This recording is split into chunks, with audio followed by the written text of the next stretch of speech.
Hello, hello, hello. It's another glorious day, my tea sippers, and you know what time it is. I hope you have all of your crumpets together because it's time to dish tea. And you're dishing tea, darlings, with Big Meat. Can't wait. It's time to dish tea with Big Meat. It's time to dish tea with Big Meat. It's time to dish tea with Big Meat. It's time to dish tea with Big Meat. Darling. And hello.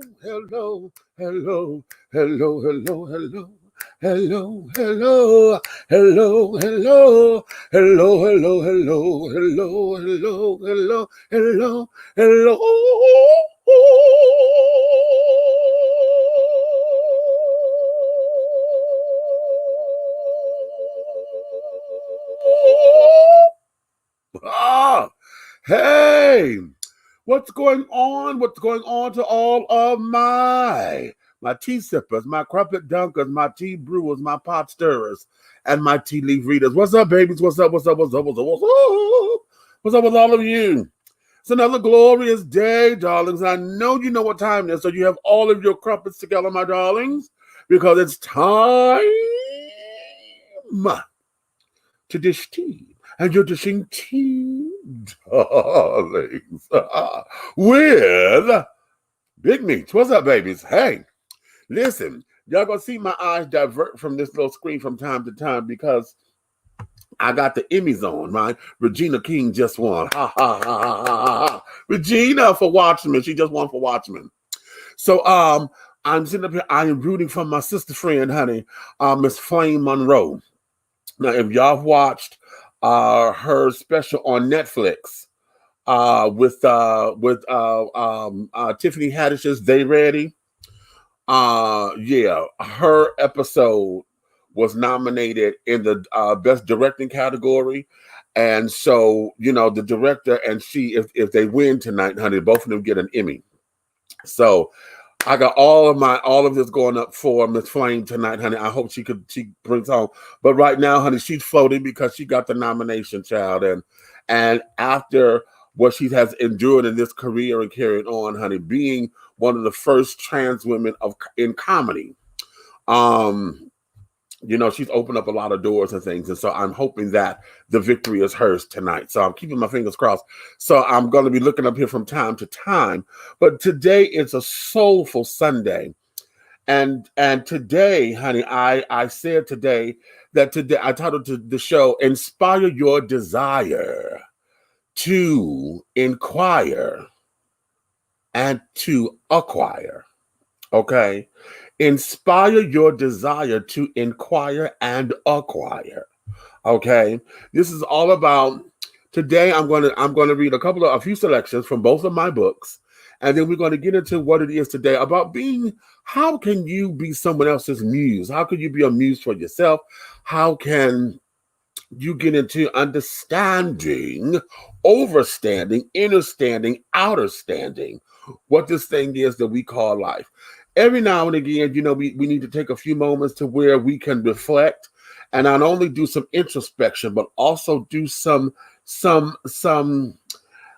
inspiring of ourselves. You know, the song says, you know, the gospel song says, sometimes you got to encourage yourself. Okay. So oftentimes, you know, and this here is a stickler for us who are in the entertainment industry, because a lot of our encouragement and stuff comes from the adulation and the applause. You know, that's our muse, because we know we're doing it because we love to do it to make folks feel good and to, you know, give the audience something to entertain them and to know that our work is appreciated. And oftentimes, if we don't get that adulation from an audience, you know, it feels as though we're not doing our job, or we've let someone down, or if folks are not hiring us for work or whatever, it just seems as though we're stagnated. And it's hard to get the muse and to get into the thing. You know what I'm saying? So these are moments where we have to, learn how to encourage ourselves, to inspire ourselves, okay, to inquire about some things, because oftentimes we refuse to question. You know, we refuse to seek answers. We refuse to know that it's okay to acquire, you know, knowledge and luxury and things of that nature. You know, we're trying to build. See, when you acquire the knowledge, then you're able to move forward. When you acquire the vision, you can see clearly what the path is. So here are some of the things that we're going to do today. So today is all going to be about what we do to inspire ourselves and fuel that desire. You know, understanding when desire is infatuation or obsession, because sometimes, you know, we get caught up, and anytime the desire takes over, or anytime you feel as though, or you act as if you're overwhelmed, then sometimes what you think is desire could be obsession. It could be infatuation, honey. You just like it for right now, but then when you get bored with it, you want to throw it away and carrying on and thinking that you're living your best life. But oftentimes, sometimes that puppy love, or that infatuated syndrome only gets you to a certain spot, you know. And so today we're going to take our time, and we're going to just bring a few jewels, and my co-hosts are going to be here with me.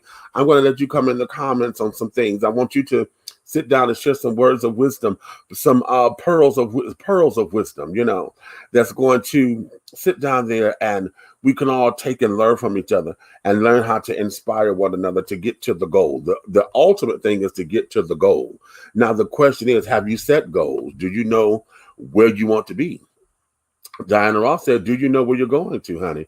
Do you know where you're going to?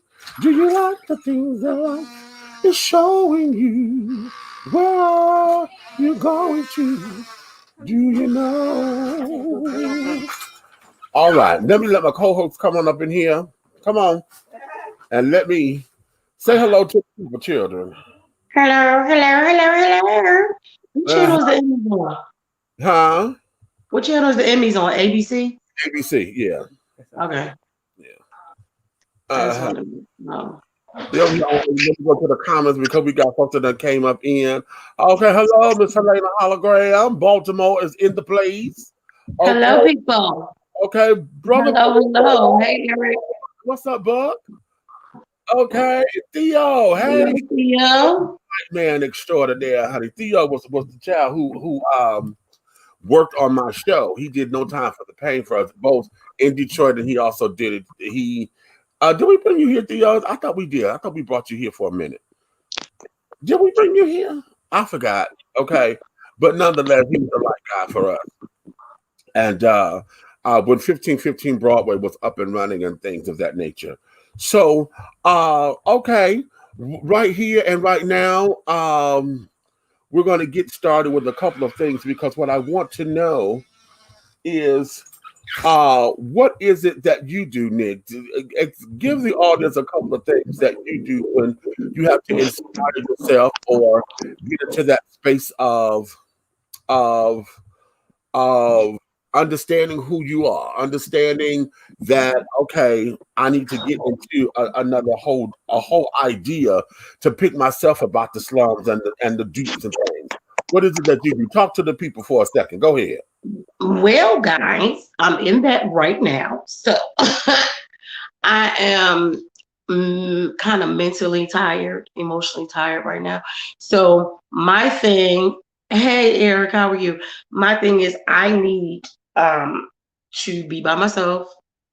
I need to meditate, and I meditate a lot, y'all. I meditate every night. Like I told y'all before, I have trouble sleeping, so I do deep hypnosis meditations and stuff like that.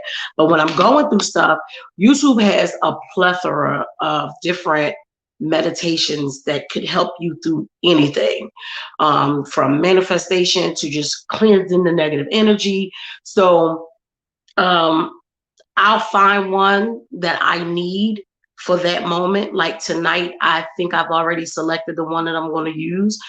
I need it to be able to, and I have to do it at night, because what happens is I will be so in my head all day long, like I was today. I look extremely tired because I'm tired and I haven't done anything. I'm just mentally tired. So at night I do it, and I do the ones for sleep so that it gives me a clarity for the next day. You guys, this is what happened when you be on live, when you got people that knock on your door. You definitely know that I'm on live and I'm talking. Sorry you guys, but yeah, I do it at night because it cleans out the whole day of head. I like to call it head clutter. It cleans out my head clutter so that I can function really the next day, because I hold so much of it. I hold so much of it in my head throughout the day. Like it might be 10 things going on, but for some reason I can't sit down and like woosah and let it go. I gotta hold on to it. Then I lay down. The next day, it's just what works for me. Now I also can say too, like because there are so many different guided meditations you could use. Because I used to be able to just use like the white noise, or I love thunderstorms, the severe thunderstorm sound. But those actually help me concentrate while I'm awake, as opposed to keeping me asleep. But not all the time will I listen to one and then I think I might need that one again, and then I'll listen to it and I can be like 10 minutes into it and it doesn't resonate with me. So therefore I'm looking for a different one. So I just search for the right ones that I know, and I know which ones are the right ones because within the first minute or two of it, my mind will start clearing. But if I can get 10 minutes into a meditation that's supposed to be working while I'm asleep, then that's not the one that's going to work for me. Okay. Because they are meant to work while you're asleep, because they're going to you subconsciously. Right. So I know if I can listen, literally for real, if it's more than 5 minutes, I'm usually changing it. Okay. Edward says, "Happy Sunday. I'm not watching the Emmys. Real Housewives of Potomac is about to get lit." Oh, you want to? You know, I've never seen that one. I've never watched that one. Okay. I really don't watch any of them, but okay. Theo says, "We must acquire as much knowledge as possible and always encourage others to seek knowledge. My motto is, if we stop learning, we stop living." You know, I think in a different way, because I'm like, you're supposed to learn something new every day. Yeah, I was going to say, Meech, you heard me tell my granddaughter that the other day. Every day, you will never stop learning. The minute that you think you can't learn nothing else, baby, you might as well go ahead and close your eyes, because you done yourself a disservice. Okay. Aaron says, "I've been doing music meditation as well as play a few phone games. It takes my mind off today's events." Okay. I like doing that too, but you know what happens when I do the little phone games? Like right now, I would say I'm a late bloomer, because I'm just a couple weeks ago starting to play Candy Crush. Okay. And I know that's been, I swear to God. And when I start playing it, I can't stop. So. Okay. You know what? Yeah. You know, some of those little games can become a little bit addictive. Okay. I do music and it helps me in so many different ways. Okay. You know what? Now for me, you know, I am one who music therapy is one of those things. Now I have to be careful because music is a universal language or omniversal language for me. And so I have to make sure that I got the right playlist, because I was going to say, yeah, because if you especially you guys, if you're empathic like us, your soul will take on what you're playing. Oh, darling, listen. I know how to have a pity party, honey, because baby, listen, when we have a pity party, honey, I know how to sit down there. And you will know, honey, when the girl is in the dumps, baby. Because she'll throw on some, I need the comfort of a man. Oh, I can feel it. Okay. Oh, wait a minute. Is that my husband in my head, the DJ for the night? Yeah. Uh-huh. That's D-Nice. I go through a few. You have to make sure that that you have the right playlist that's going to pick you up, because I do have. Y'all hear me say this all the time: the Learning to Love Myself playlist. Okay, and then there is the motivational playlist. I was going to say I have an encouragement playlist. And all that may be like "Ain't No Stopping Us Now." Well, thank you for that. Look. Ain't no stopping us now, and I do both versions. I'll do the original and I'll do Luther's, to jazz it up. Okay? And then, on that playlist, I would include something like Kelly Price, It's My Time to Shine. Oh! Okay. Have all that. There's Patti LaBelle, Winter in You, and I would do Winter in You. I would go with Stephanie Mills, and I would play. There's a slow song she has on there. It's called Just You. Do it all. You've been the one. I've always had your love, honey. Strong, honey, because I belong to you. Those kinds of songs that will give me the uplifting that I need to carry on, and to push me throughout the day, and then to get it started, hell. Yeah, I was getting ready to say, we have to all find, especially when we're in those places, when we're in the places and we can't get out of here, you're going to have to find what works for you. Don't live in it. Don't dwell in it. Exactly. Find what works with you to get you out of it. Like, oh, wait a minute, there's a different playlist. Yep. I got a workout playlist, honey. That is crazy. When I get on that bike of mine, but like today, my daughter knew that, like, mentally, emotionally, I just wasn't all together here. And she said, Mom, do you want to go to the lake? Now, I love water. I'm not even a water sign, but I love the water. But me going to the lake with them wouldn't have helped me. It wouldn't have helped. Because I would have needed to just be at the lake. Well, even if it would have been me and Cole. But y'all know my granddaughter is a ball of energy. She is a packet of sugar. You understand me? She is the packet of sugar. So I knew that although that could help me, that our situation today, it wouldn't help me. Okay. All right. So you just got to find what's going to actually help you. And you might got to try some different shit. Might be reading it. It might be shower, bath, it could be anything. Honey, how many times have y'all just said, you know what, something ain't right, but then when you just got up and said, let me just take a shower, just start over. And when you shower and you felt better? And just felt like you just washed that everything. The songs, I'm going to wash that man right out of my hair. Okay. And send him on his way. How many times have y'all done that when you got in the shower and it just got out and you just felt like the world has just lifted or the world has changed for the better? Because it just felt so good. And then you could feel the cool breeze on your skin. Yeah. Then you get into, touch the skin, honey. Touch all the skin. Right. Especially if you take care of your skin, honey, because when your skin is nice and soft, you just love to touch your own skin. Yes, and it gives you that oomph, and it inspires you to want to do more, and it takes you there. And I love when that thing happens. How many times when you just got up?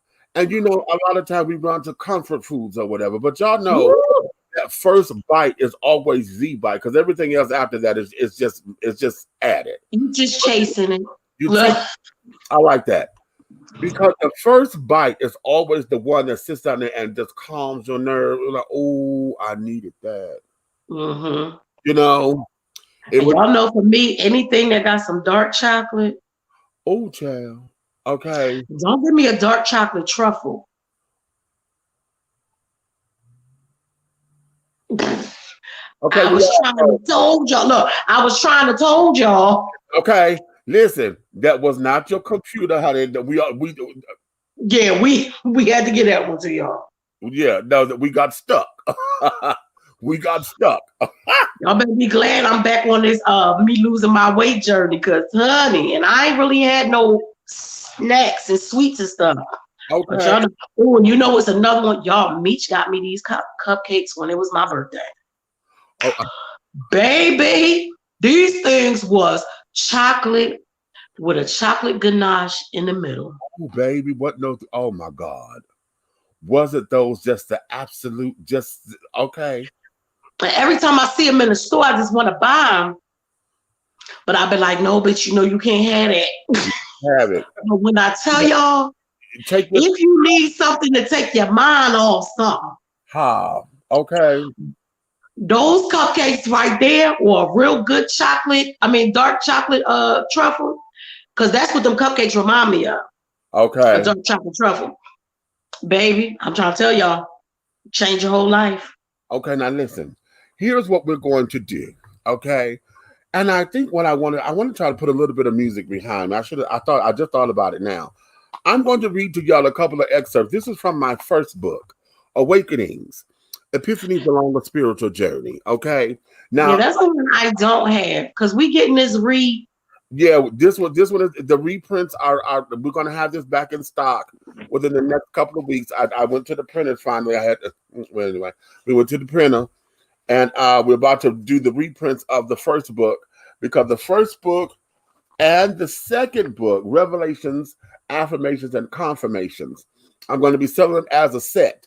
And then we're going to have a whole dishing tea little do-I-did-it, because we got oils and books and things. I got some things coming down the pipeline. So, we're going to do all that for you. But I want to give you guys something, because, again, with this being Soulful Sunday, the word is this is to inspire your desire to inquire and acquire. Okay. And that there was that. Helena said, I really don't have a comfort food, but bitch, you cooked the hell out of it. No, you have one, because you cooked the motherfucking smorgasbord. See, you probably don't have one. But that's probably what it is. That's probably what it is, because that's what it used to be for me. Right. I would cook like it was nobody's business. Just cook, because that's what took my mind off everything. And the smells of everything that you cooking have satisfied that thing. Yeah. Mm-hmm. And then ain't got nowhere to put it when you're all I done cook all this shit and ain't got nowhere to put it. Okay. Remember, I said I had to learn. It's been taking me the last 3-4 years to learn how to scale back on my cooking. Because even when all my kids were out of the house, I was still up there and I would still cook, and I would tell them I cook, so they would come and get their plates. Right. So now that it's just me and Cole, when it was just me and Molly, I was cooking entirely too much. Right. Now I done scaled it down so much that a bitch don't like to cook at all. Y'all thank God for Aunt Patty. Because I'm kind of like the same way, because I don't entertain like I used to, Right. and things of that nature. But I still shop like I do. Me too. It's like so much stuff in there. But this child said he made some oxtails today. Ooh. Who? They got Uber airmail. Okay, right. But baby, you got some. Because listen, let me tell you something. When I make my oxtails, it's a 3-day process for me. Okay. So when people be like, "Can you make some oxtails?" I be like, "Look, bitch, my mind ain't in it." Right. But back when that was my thing to get through, what? Right. Okay. Come on, Eric, send me a plate. Send it on some fries. He said, "What are we discussing?" I'm sensing a food thing. Well, Amy, today, this is Sunday, as I call it. We're starting off Soulful Sundays, and today it is inspire your desire to inquire and acquire. Yeah. And basically, what this is, we're gonna give a few just the things that you do to encourage yourself, to inspire yourself. What it is when you question yourself or question the omniverse, or the desire to want to increase your territory or enlarge your territory. Okay.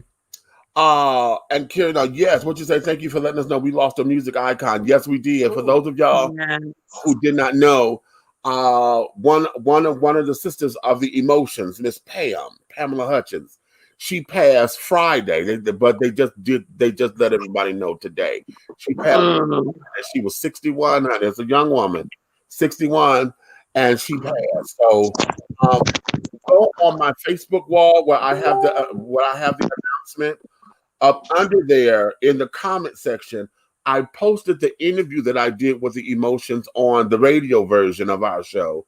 And Pam, it was Pam and Wanda. Sheila and Jeanette couldn't make it. So Pam and Wanda are on that interview. So it's 9 years old, honey, but I posted it up there so that you guys can actually get a feel for who they are, understand their beginnings and carrying on. It was a wonderful interview for me, and et cetera, et cetera. So, yeah. I got a fun, well, I guess it's fun for me, but not really. My aunt that passed away last week, I told you she's one of my favorite aunts. She's also one of the original background vocals on my uncle's Ain't No Stopping Us Now. So okay, for trivia. Okay. Listen, everybody, I'm going to read a passage, and I hope this doesn't bore you guys, honey. Okay. I mean, you know I love your stuff. Let's hear it. Well, I have to preface that because oftentimes when the listeners come in and they hear folks reading, if they don't catch it right away, it becomes a little bit that way. But from my first book, Awakening, Epiphanies Along a Spiritual Journey, this is called I Am Not Your God. Okay. And we're going to get into this, and then I want to have a discussion because I want y'all to tell me how this hits you. Okay.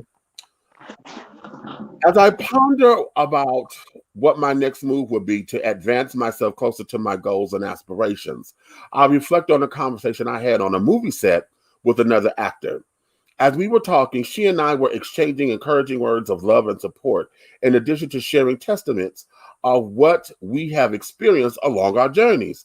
As she was explaining how she always put folks in front of her and her needs, I was encouraging her to change her thinking. In our dealings with all people, even with our own children, we must be able to drink from the fountain of fruitfulness first in order to be of use to our family. She then proceeded to explain the flip side of that coin. Oh, my Lord, the phone is ringing. No. Hold on. See, you know what you see what I'm saying? Don't God humble me. Don't God humble me. Now, any other damn time, this phone would not have rung. And you see, we on something real cute, okay? On something real cute, but that's all right. We're going to take that over. She then proceeded to explain the flip side of that coin when being a caregiver becomes being an enabler. And when people, including our children, look to us for everything, then she said, I am not your God. And you can't run to me and expect me to save you. Bam! It was at that moment that I felt as if a truckload of bricks hit me and that my soul had been set afire. That was such a profound statement, and it connected my pieces for me. You see, I'm one of those people who believe in caring for people, and I've done so to a fault.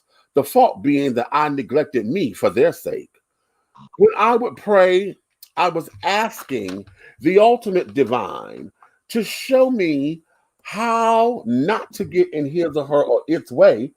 I thought I was helping God, when actually I was being God. Aha. That's the piece that was missing from my evolution and introspection. Whenever I allowed people to come to me for everything, from a pat on the back to spiritual development, without steering them into a place of self-realization and responsibility, I became their God. Each time I allow myself to be put into situations where I become the go-to person for all the answers, seen and unseen, and allow myself to be the crutch between reality and fantasy for the people, I was being their God. Whenever I took it upon myself to solve their problems continuously and allow them to put their headaches, their woes and sorrows on my desk without challenging them to solve them and think for themselves, I was being their God. In doing so, I halted the process of each person to find God for themselves. In doing so, these people pulled from my faith and depleted my surplus and inherently looked to me and not to the ultimate divine creator. No, I am not your God. See, for far too long, I have been allowing people to set their expectations on me, and I lived up to them in an effort to nurture them and show them unconditional love, quote unquote. The truth of the matter is that I had and have not healed from the internal wounds of abandonment, shame, guilt, and feeling of being unloved. I thought that I was being able to shield people from that kind of pain, when in actuality, I was doing more harm than good. By shielding people from such things, I ended up creating a much more bigger problem: codependency. Not only for them, but for me as well. I use these people to fortify my existence. I use them to define and to be my purpose in life. I use them to hide behind them whenever I was lonely, sad, afraid, and living in the low self. This vicious cycle seemed to be never ending. The more I resented what the relationship had become, the stronger the hole was. The pain of feeling if I stop now, they won't love me anymore had intensified. Each time I would get upset because someone didn't follow the instructions that I had given them to a situation. The cycle would revolve even faster, even lock me into believing that this was a permanent reality. No, honey, I am not your God. What I am most thankful for from the ultimate divine creator is that the sweet spirit allowed me to see me, the real me, and come to myself. That precious spirit supplied the strength I needed to pick myself up and live. I was able to see me, a co-creator, break free from the delusional reality and seek truth in order to recreate the world in which I lived. I was able to see me and know that I define my purpose as I learn and ascertain my uniquely designed journey. I'm able to see me as a beautiful creature entitled to all that is offered and promised by the great and ultimate divine creator, simply because it's my birthright. Thank you, Mother, Father, God. No, I am not your God. Understanding that we are all here to be of service to one another, we must be in balance with what our innate purpose is, and realize our needs to belong to the collective. Balance is the key to living on this side of creation, as it prepares you for returning to spirit when you are called home. It's okay to say to people, no, I'm not your God. I'm God's creation, just like you. Tap into that source for yourself and see how delightful it is to enjoy what God has for you. All right. Well, all right. Earlier I started to send you this link. Hey, because somebody told me that they heard it was a Gemini reading that they heard. I think it had just came out today. And they said, no. I said, well, I'm busy right now. I'm trying to do my homework. They said, no, you need to stop what you're doing. I swear this one is really for you. This ain't just Gemini. This is for you. All of that. You better learn. Basically, you got to learn, like when you have that giving mentality, that giving, then when you're left with that emptiness of feeling like I done gave so damn much, and it's not that you want in anything specific. Mm-hmm. It's just that you're left with a void because you felt like you doing all that giving was what you were supposed to be doing. Mm-hmm. However, then you left feeling empty because now you done gave. Even when you want to say no, you will still say yes. You gave from the cup when you're supposed to give from the overflow. I was getting ready to say from the overflow. I didn't even take a sip. From the cup. When the cup is yours, the overflow is for them. Is what you give. Wait, watch. I'm gonna send it to you because I started to send it to you earlier, but if I watched it, I was trying to get my head right to do my homework, and then I still couldn't get it right. But everything she said, I'm glad I listened to the person that sent it to me. Okay. Because it actually piggybacked off what you said last night. Okay. So here's where it is. Here's where it is. Okay. Oftentimes, and I read that on purpose because oftentimes we put ourselves in positions to be an enabler. We put ourselves in position to be uh doormats, and we do that because oftentimes we've been taught that. We've been taught that's supposed to be I'm a good person. And being a good person means that, I help folks and I do this, and we put ourselves in a deficit because we try to help everybody. And in trying to help everybody, we don't discern who are the takers and carrying on, and those who are just there to deplete. They come there to deplete.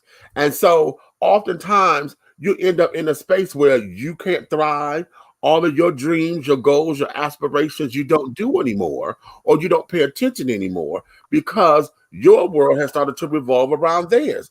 You're so busy concentrating on them becoming successful, them going to the dance recital, them doing this, them doing that, to where your dreams got stifled. And even though you helping them, and what we do is we think that we doing us because it's in the same category, or because it's in the, oh, well, oh, I got this, well, yeah, I could do this and this, that, and the other. But then I'm supposed to be the actor. I want to be here.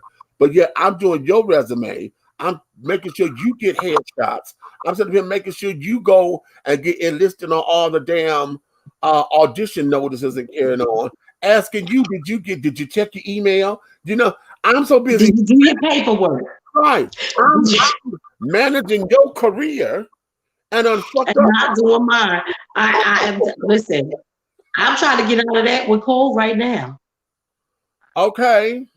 Because I'm so worried about not wanting her to give up when she gets frustrated, not realizing she only 30. Number one. And then number two, she's got to create her own team. Right. She's got and she has started that. And it's so funny because I think I get in my head about it because I know she feels like me sometimes, where it's like whenever we have to call on her, she's going to always be right there to help.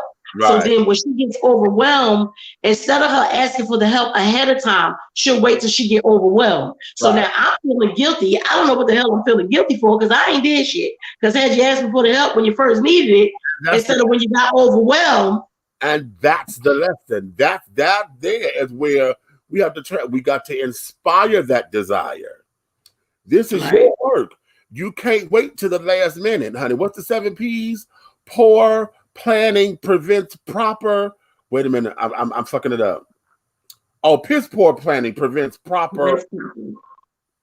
I forget. I'm fucking it up. I'm fucking it up. Okay, but yeah, get the 7 P's. Okay. Yeah. Okay. But because it's easy to ask, because there's nothing wrong with asking for help, but it's easier to ask for help in the beginning. Exactly. And to try to take it all on your own. And then you're frustrated. You're frustrating everybody else because you're frustrated. And then here's the other thing. Let's go to the other part of that. Because see, oftentimes too, there are many of us who get into that whole ego thing. I can do it all by myself. I don't need no help. I don't need no help because you're afraid somebody's going to come in and want to take credit. Somebody won't get in the way. Or because you've been burned so many times. Yeah, what you tell me is that trusting thing. So many times that you can't trust nobody. You can't trust it, but you really need the help. Right. And so now it's all about trying to find that balance. Okay. It's trying to find that. But Amy just said something very cute. I want to put this up here. In recovery, they teach you a similar thing. I am not your God can translate into can translate to anything you put before your recovery, you will lose. When you put all of your energy and self into someone else, you have none for your own purpose. No gas in the tank. With no gas, there's no drive. With no drive, there's no danger. There's danger to fall back into old behaviors. Now let me tell you something. And you're right, because being in recovery, and I'm very open with this, because I've done the 12 steps with sex addiction, and okay, well, let me okay, I went through the 12 steps, okay, and carrying on, and I know what it is to sit there and to be there and carrying on, and I do understand the empowerment of it when you're around other people, and folks can really understand what the struggle is and what it is, and when I'm really like, okay, listen, okay, this is on me, and I don't know how to shake it, you know, and see when you're there. And they give you the tools. Now it's up to you to find the tools, you know, and learn. If you got your toolbox, honey, you got to know what's the right tool for the job. Right. Yeah. If somebody give you the tools, you have to make sure when they gave them to you, they taught you how to use them, and then it's up to you to use them. Okay. Right. And that, because you listen, you may know that you need a screwdriver, honey, but do you need a flathead, a Phillips, or a star? Exactly. Okay. Okay, you understand? Okay. Well, Tracy said, yes, some are just there to take. We have to discern who's there to build and not always say, oh, I like that. Who's there to build? Yes. Okay. Also, if you plan to fail, you fail to plan. Come on. Okay, come on, the children. Okay, these are the kinds of jewels of the nuggets that we have to. They call it a character deficit, a defect. Being a people pleaser, it's a defect because it causes harm to yourself. Like I like how you said that you thought you were protecting others from shame, lack of love, abandonment, etc. I felt that I was doing the same thing, only to find out I've created a resentment in the person I was trying to help. Girl, come on through. You better say it. You better say that. I feel that all down in my soul because I know I've been there. Where my handkerchief? Because see, I'm gonna throw my handkerchief because see that there, it's where it is because they always tell you, honey, you can't help nobody that don't want to be helped. Okay, go turn the air on for me. Okay. I got somebody here in the studio and they can turn the air on. I got to go off the camera this time. Because, you know, I just turned it down before we went on the air because I was cold as hell. And now it got all hot up in here. Okay. So here's the thing. You know, when you call yourself trying to be, you know, all of that, then you get that resentment. And then the resentment causes, it's a trick. Because what it does is start you into that loop because then it becomes, oh my God, what did I do wrong? Oh my God. You know, it's something I done. And oh, they're not gonna love me no more. They're not gonna diss me no more. And then it start that cycle.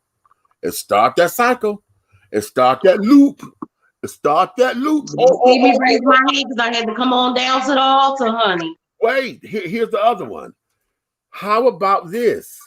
When they outgrow you, you done gave them everything, and it's time for them to leave the nest. Now you done did so much to where you don't know what to do for yourself. Yeah, so, because you've become their everything, and now you gave them everything they need. They don't need you no more. Now you don't know what to do. And they left you. And so what do? We replace them. We find a new case.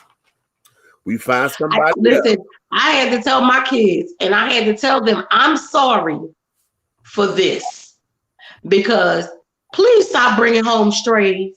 Oh, stop bringing home strays. Stop trying. Stop trying to have a project to fix, because, and I had to apologize to them because that is what I've always done, and I'm like, please don't repeat this. Because trying to fix everybody, and then you gotta look in the mirror and be like, bitch, you broke too. Who gonna fix you? And meanwhile, what you're doing is you deflecting the fact that you need to work on yourself. So because you deflecting that you need to work on yourself, your thing is, let me help somebody else. Because then I ain't got to look in the fucking mirror. Boom. And then here's another part of that too, is that we're thinking that we're not being selfish, and that's exactly what we are. And it's exactly what we're doing. Because us, quote unquote, helping them is us trying to help us. Right. You know, to say it's making me feel better to help somebody else. But then when it's just me, and I gotta think, bitch, you was broken. Right. Right. And now you can fix every goddamn body else, but you can't fix yourself. Okay. Oh, wait a minute. This is good too. Not only taking credit, they be putting the business out there. So it's many different reasons for not asking for help. See, but when they put the business trust factor. Okay, because now I know I'm gonna say this because I have a problem with dealing with people who are so private, they're too private for their own good. And the reason why I have a problem with it is because I know part of my spirit is us connecting. If you got to keep that damn wall up and you can't let me in nowhere, then I don't need to be around you. We can't exactly. Because then I can't be vulnerable around you because I know that you won't be vulnerable around me. Right. And number one. And then number two, see, that whole idea of privacy has been weaponized for me. Yeah. You know what I'm saying? It has been used as a weapon because I'm such the open book. And this, that, and the other, and then being gifted. Now, see, I pay attention to folks. I'm very observant. I'm very emphatic. So, I would get something off of you or whatever, and hell, your pattern is saying it. The X, this, and this, and then you get mad at me because though you ain't saying nothing, now I'm sitting up here, I'm telling you what you're doing, nigga, because I'm watching your damn pattern. This is I was going to say, I pick up the energy that I could pick up off somebody. And listen, I'll be the one to tell you about your ass. Like, hey, I don't know what you got going on, but it's all fucking negative and it's all up in here and I can feel it. Exactly. Okay, exactly. And so for that, that there has been weaponized for me. So I'm very leery when I get around people who are very, and I want you to hear me, and this is why I'm stressing it like that, because this is how they're those who are very, very, very private to where they damn near down low. You know what I'm saying? No, I can't be around that. I that does not work for me, because if you feel as though you got to shield your life like that, honey, you up to something. You doing something wrong. Sneaky. That's what I say. Sneaky. Doing something, and if it gets out, you feel it's going to destroy your life, and that means that you ain't dealt with your demons yet. No, you ain't dealt with them. I ain't got time. Baby. And I don't think people realize, and I think this you saying you haven't dealt with your demons is a good point, because in the traditional religions and stuff like that, they want you to come and tell the world your business. Right. Oh, whatever it is you done did wrong. Come on. Come up here to the altar and confess it. Right. Right. Let me tell you something. You can get that off your chest with you and God. Exactly. And when you truly let it go, it will be gone.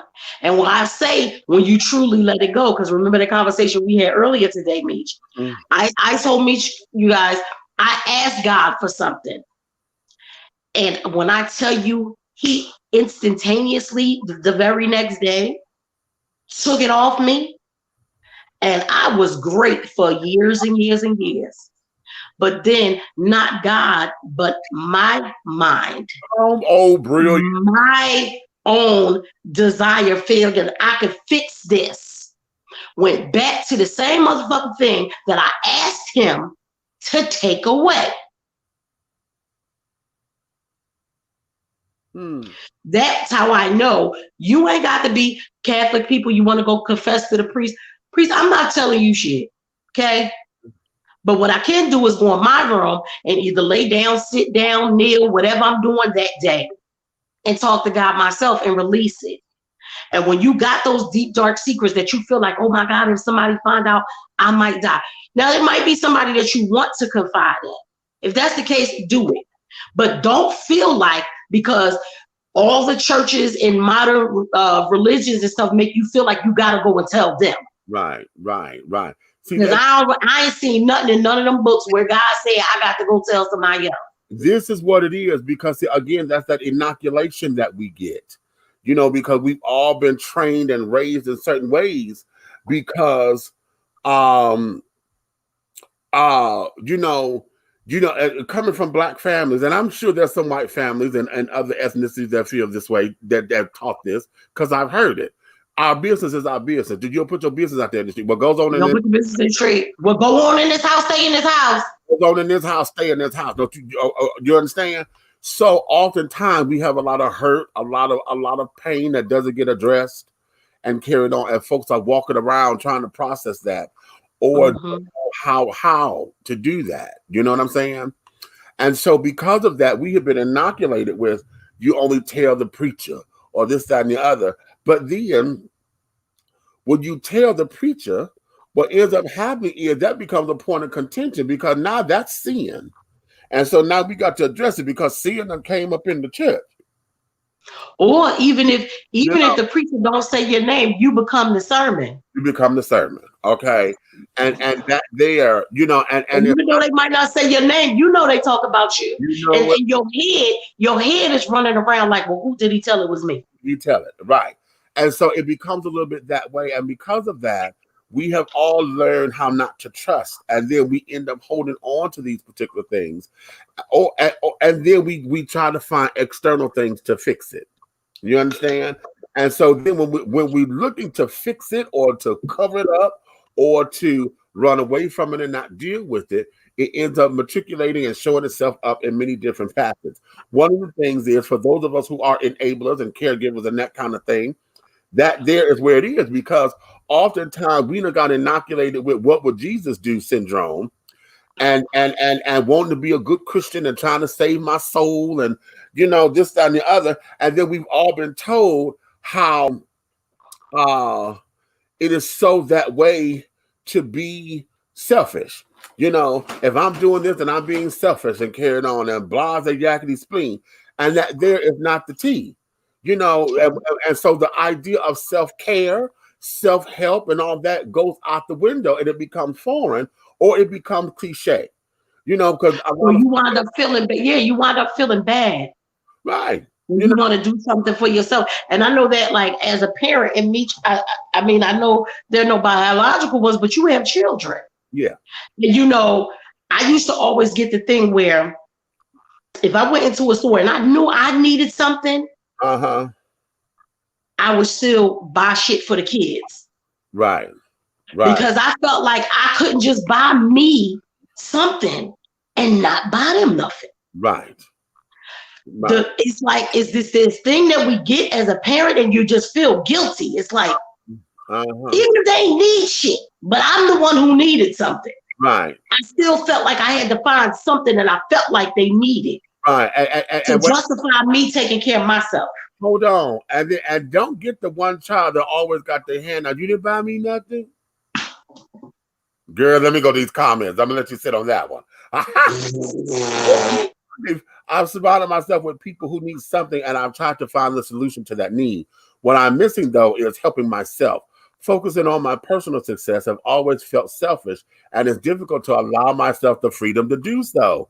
Come on through, children. That's what we're saying. Come on. I feel like that. I still feel like that, even though I know how to do better with it. I still feel it. Right. I'm a helper for the purpose of helping. I don't help for the purpose of getting praise for anything. I help just because. Now, sis, here's the thing. Because most of us believe that. Yeah, I was going to say, I don't never expect anything in return. But I do feel some type of goddamn way when I feel like I'm the one in need and ain't nobody the hell around. But here's the thing, because here's the underline that I had to learn for me. Because that there was I don't look for praise and carrying on, but then that became a lie for me. Because the praise is not in, oh my God, and oh, you're so fabulous. The praise became that either you listened to all the advice that I gave you, you know what I'm saying? You ate the food that I cooked. You didn't give me no back talk. You know what I'm saying? Everything was all copacetic and things. As long as I'm big sister or I'm mama or I'm daddy or whatever, as long as we there, You come to me for the answers and carrying on because I've set that up now. Okay, Right. I set it up. So now as long as we there, everything is cool. But the second you start to show your ass, or the second you show your independence, which I've been telling you to do, I'm teaching you to be independent. But inside, deep inside, we don't really want them to have it because we really want them to keep coming back. And that's where it is. And I had to learn that. When I'm teaching you how to be out on your own and how to go do it for yourself or whatever, that there is that. Okay, that's what that is. That's what all of this is. But the selfishness came, and I had to learn that over time. Because the first time I heard that, they said, "Oh no, you being selfish," and I could have. I know. How dare you? I'm the most giving mother on the planet. Oh, you know about selfish bitch? How dare you? And then when they broke it down, it was like, okay, well, how much of that dare, honey? You know, clutched your pearls and shit, bitch. But okay, how many times have that child sat down there and not did what you said do, or not came home at the time you say come home or whatever, and you sitting up here with your ass on your shoulder because you mad? Okay, how about when somebody dating somebody you disapprove of, and they're gonna date them anyway, and they're gonna bring that motherfucker in your face all the time, girl? Well, I ain't got my moonstone though. Hold on. Let me clutch all my chakra ones. Let me clutch them. Okay, that shit there, baby. When I tell you, when they got the slice of my ass, that was a real good sharp knife, because that cut me so deep I didn't even know I was cut, bitch. I didn't even, you know. Ooh. Listen, cause that Ginsu just went through my chest just now. Cause baby, until you just said it, you just said something for me. Baby. You just said something for me. Baby. Because you know how you talk to them, you say, well, you know that person ain't good for you. You know, your energy be off when you're around it, blah, blah, blah, blah. And then they still mess with them. Okay. And you be mad. Like, you get mad. Your energy get all fucked up. You the one. I just got to say thank you for that, because now I got to think. Remember what I tell Liliana yesterday? Yeah. Think before you do something. Yes. You the one sitting out over there. How they say, you sit up there mad, holding grudges, mad at somebody. They fine. Bitch, here they 15 years later, you still sit there trying to neck roll. The baby, they done had children, they done bought cars, houses, ain't thought shit about your ass. But exactly. Holding on. Exactly. That's selfish. Because now you want to be heard. You got to say what you going to, bitch. Let me tell you something. And waiting for the moment when I said, well, I told you, motherfucking ass, didn't I? Come on, look in the mirror, people. Ooh. How many of us be waiting to say I told you so? Let me go back to these comments. I couldn't find my mouse. I was gonna go off the screen for a second to pull it together, but I couldn't. Okay. Okay, wait a minute, because I want to make sure that I don't. Okay. Oh, wait a minute. The damn thing don't want to give me the comments right. Okay, hold on. Let me go up here. Okay. What is this? I now know I can't wait. I'm not a sword. Okay. Okay. What is this? Someone once told me that a good deed doesn't need to be announced. Woo! They tell you good without telling someone that I did it. Have you ever tried that? It's harder than you think. Girl, Miss Amy. I was going to say, I think I do it all the time, but what I do is internalize, because sometimes when they don't say thank you or something like that, or like you said, Mitchell, you don't get back the because it's not you need to tell everybody I did it or anything like that. But it's like when you don't do like you said, when you don't follow the directions. Right. Then I got a goddamn attitude. Because in my heart, I feel like, bitch, I done sat there and told you what to do and sat there with you and we done worked it all out, and then you went and did the other motherfucking thing. Still did what the fuck you wanted to do anyway, bitch. You wasted my time. Now, all of that, the thing of it is that we knew that. Right. See, so all And that's what this thing is all about, being able to look in the mirror. And that's what I want everybody that's watching this stuff to understand. When we talk about this stuff, we are talking about ourselves too. Ooh, baby. I am trying to be as transparent right as possible, because as we bring up the topics and talk about the topics, sometimes y'all see us in them aha moments like, oh shit. Yeah. Oh yeah. Oh yeah. Okay. Okay. That there. See, when you're doing something without the announcement of it, and I had to learn that because, you know, oftentimes we think of gratuitous praise and we think of always wanting to, you know, oh, bitch, you so fabulous and you so this, which is why, who did I just tell this to? I forgot who I said this to. It's about building your resume. Yeah. Okay. A lot of us, and I was saying this the other day about dating, you know, okay, no, when you trying to, if you're on a dating site, they say give a profile, okay, tell us about yourself, and everybody don't know how to do it. And how about when you have to do your resume or write up a dossier about yourself, okay, and everybody forget what you did, or when you're in your low self and thinking that you are nowhere where you want to be, blah blah blah blah blah, and you don't know your accomplishments.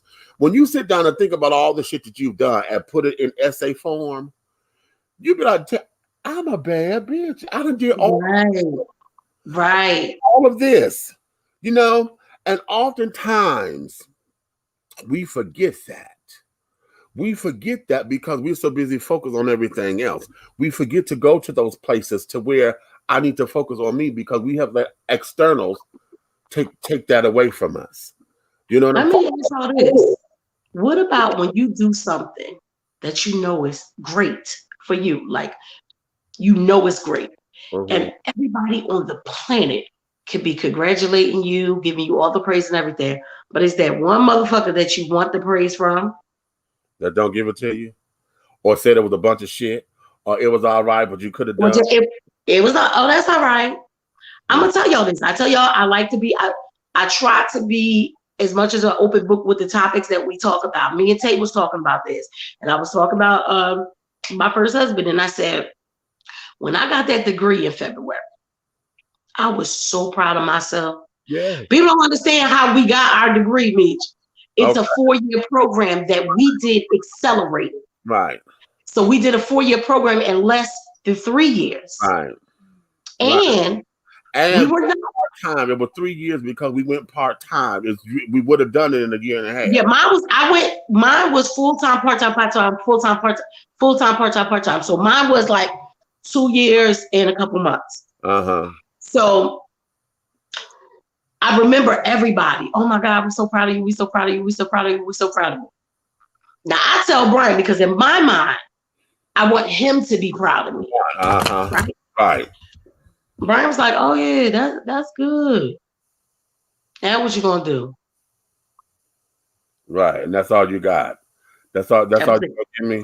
I got more love from people on Facebook I ain't never seen before in my life. That's all you're gonna give me? Okay. And I was like, damn. Right. That's when I started coming to this realization. Like, this is what you get for going back to something that you asked God to take off your goddamn heart. Right. Stupid. I had to look in the mirror and say, look, stupid. Right. Why is that so important to you? Exactly. You did that. Ain't nobody do that but you. You did it. You started that at 47 and was done before you was 50. How about that? Okay. How about that? So it was like, it's like, damn, why do we do that? Okay. Why do we do that? Here we go. Let me see. I'm not a private person, but I also know that everything is not for everybody. How about that? That's true too. I'm not that private. Okay. Okay. Amy says energy matches energy. If you meet a negative person, you find yourself being negative. If you are around a positive person, you will find yourself noticing the positive. Same goes for privacy. When someone is guarded or on lockdown, it makes you feel you should be as well. Yeah. I do that too. If I get around one of those people that you were talking about, Meech, I feel like, oh, okay, well. They use privacy as a weapon. You know, and it becomes all of that. It's like, oh my God, no, honey, I can't do that. Helena said, let me share this. On September 11, 2001 was the day I found out I was HIV positive, and I was not ready to share with everybody. You found that out on this. That's at the same time as the World Trade Center, girl. That's the exact day. Girl. That's hard. But you know, when you got something that deep, you got to process it first. Yeah, but look what the world was. That's the same day. That's the exact day of the World Trade Center. So the world was. You ain't got to listen. I remember walking in. I was working in St. Christopher's Hospital. My God, today. Okay. I believe that had to be like, are you kidding me right now? I believe you have to be careful who you share with, only because many don't have good intentions. I've seen pastors with running mouths. We have too, Cal. We have too. That's why we were saying that. I just, it's more than seen, honey. I know. Mm-hmm. Ain't that they gossip just like the damn old lady on the church stoop. Okay, I know when I came out, my pastor at the time, in front of the church told me I was gay. Oh well, how about that? Okay. Oh, told you I was. Is this just me or anybody else? Are we from? No, we not. Okay. I just went out. It's just you up there on the screen. Okay, I'm gonna go out and come back in. Okay, let me stay with the comments. My suggestions and comments are not law, and you are not required to follow anything I say. Is that what he told you? Okay. Oh no, that's what you tell the children. Okay, right. I feel you on that. Okay, I feel you on that. I feel you on that. Okay. A grudge is just a resentment. A resentment against someone is against someone is allowing them to live rent-free in your head.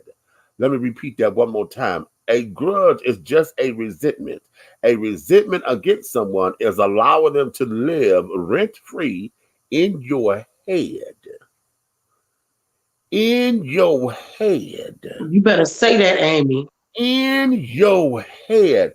Bitch, that means they got all kinds of control over your mind, your spirit. You start to come. Because it's making you move and act and everything on that. That's what we talked about. Remember? Because you didn't let it go, but they walking around having a good old goddamn time, ain't thinking one way or the goddamn other. Right. But we walking around carrying it. Okay. Look like Tyler Perry that won the Emmy, y'all. He did. Okay. So yes, honey. Helena said yes. The same day, 9/11/2011 was one of the hardest days of my life, baby. I bet. Wow. Baby, honey. So now let me go here, because I'm process that. I got to process that down. But I want to give y'all this, because this is from the second book. I'm gonna give y'all two from this one, but I'm gonna break them up. I'm not gonna read them all at the same time. But I'm gonna break them up, and this here. I'm gonna start with the revelation first, because it's called Revelations, Affirmations, and Confirmations. I'm gonna go with the revelation first. Then the second one gonna be the affirmation and the confirmation. This is called the revelation of slow roasting. That's one of my favorites. Revelation. I have to allow my life and treat my life like a good cut of meat. It has to take its time and slow roast in order to preserve its flavor. We all know that whenever we do anything too fast, we miss out on some of the important details of what the process was all about. For those who are cooks, we know that if we cook meat too fast, it comes out tough and it's hard to chew and or swallow. We know the best way for meat to be juicy and flavorful. We must marinate it and then let it slow roast. Well, just like that cut of meat, we must treat life the same way. I had an epiphany with each of us having our Job moment in life. Oftentimes, we see them as daunting, dismal times in our lives when we all have to do when all we have to do is change the perception of them and see ourselves as a pot roast that is slow roasting.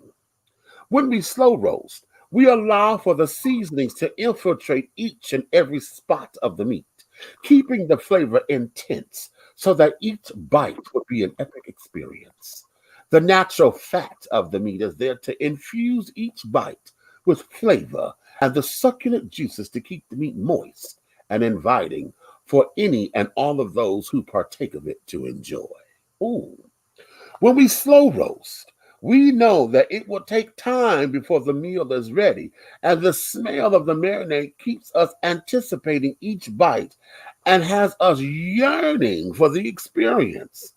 The meat is tender, juicy, tasty, succulent, and one is looking for a biscuit to sop up all the juices, leaving you full, and yet still wanting more. How delicious would life be if we allow ourselves to slow roast instead of always racing to the microwave, rushing through the experience because we want a quick fix? I accept and I am willing to use my life's crock pot often and slow roast so that I can enjoy the experience, yearn for the tastiness of life, and keep my life tender, juicy, and succulent for all those who I invite in to enjoy and savor.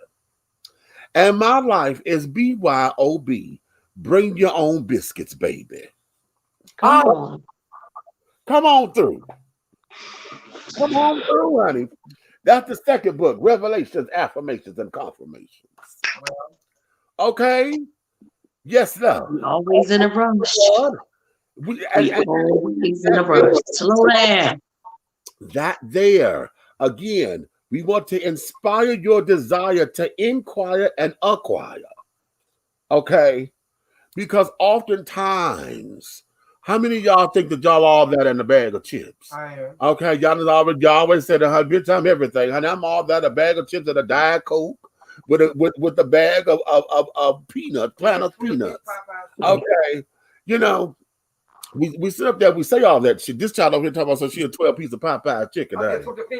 Yes, you better come on. Extra crispy. Okay. Okay, extra crispy spicy with them damn biscuits on it. That's cheap. Okay. But the thing of it is that oftentimes, how many times we just say that because we know that's fodder to say? How many times do we get caught up in saying that because we're saving face? Because somebody will let you have it. But somebody sat there and clocked all your flaws. Somebody sat there and just really destroyed you in front of your girls, your children, your partners, you know, your crew. They done just destroyed you because they saw you and saw your flaws for real. Read you for filth, or at least cut you. Maybe they didn't go on to a full read session, but bitch, they cut the shit out your ass. And then they drug you down. They might not have drug you down the street, but they drug you down a step. And then, right, yeah, you bucked, honey. You hit a step or two. Okay, you bucked, and okay, you lost your balance ahead, and you know how you bounce off a couple of steps. Okay, yeah. But yeah, and then we throw that retort, bitch, I'm all that in a bag of chips, honey. Right. Say that because it's real, it's catchy to say, it's real cute. You know, it's one of the, and it's a quick response. All right, bitch, you better. Okay. Right. Oh, say that, honey. You and a bag of chips, bitch, and don't forget the peanuts, bitch. Okay. Right. Okay. You a bag of bitch, you ruffles. How about that? You a bag of ruffles. Right. You know, we do all that old shit. Because we're looking for that instant gratification. Okay, instant gratification. But then the reality of that is that we don't take the time to live up to it. Because you know, and I'm talking to myself, child. Y'all know I tell you I need an organizer over here because this house is a mess. This is why I don't invite folk over. Okay, because it's a representation of where my mindset is. I'm depressed as shit. Everything is there, but it needs a place. Everything is everywhere because shit, my life is moving, but it ain't moving. You know what I'm saying? And so now when I say we need help, okay. So oftentimes we don't do the work. How many of us we got high blood pressure, we got diabetes, and yet we still want going to the store to gotta get a goddamn bottle of soda.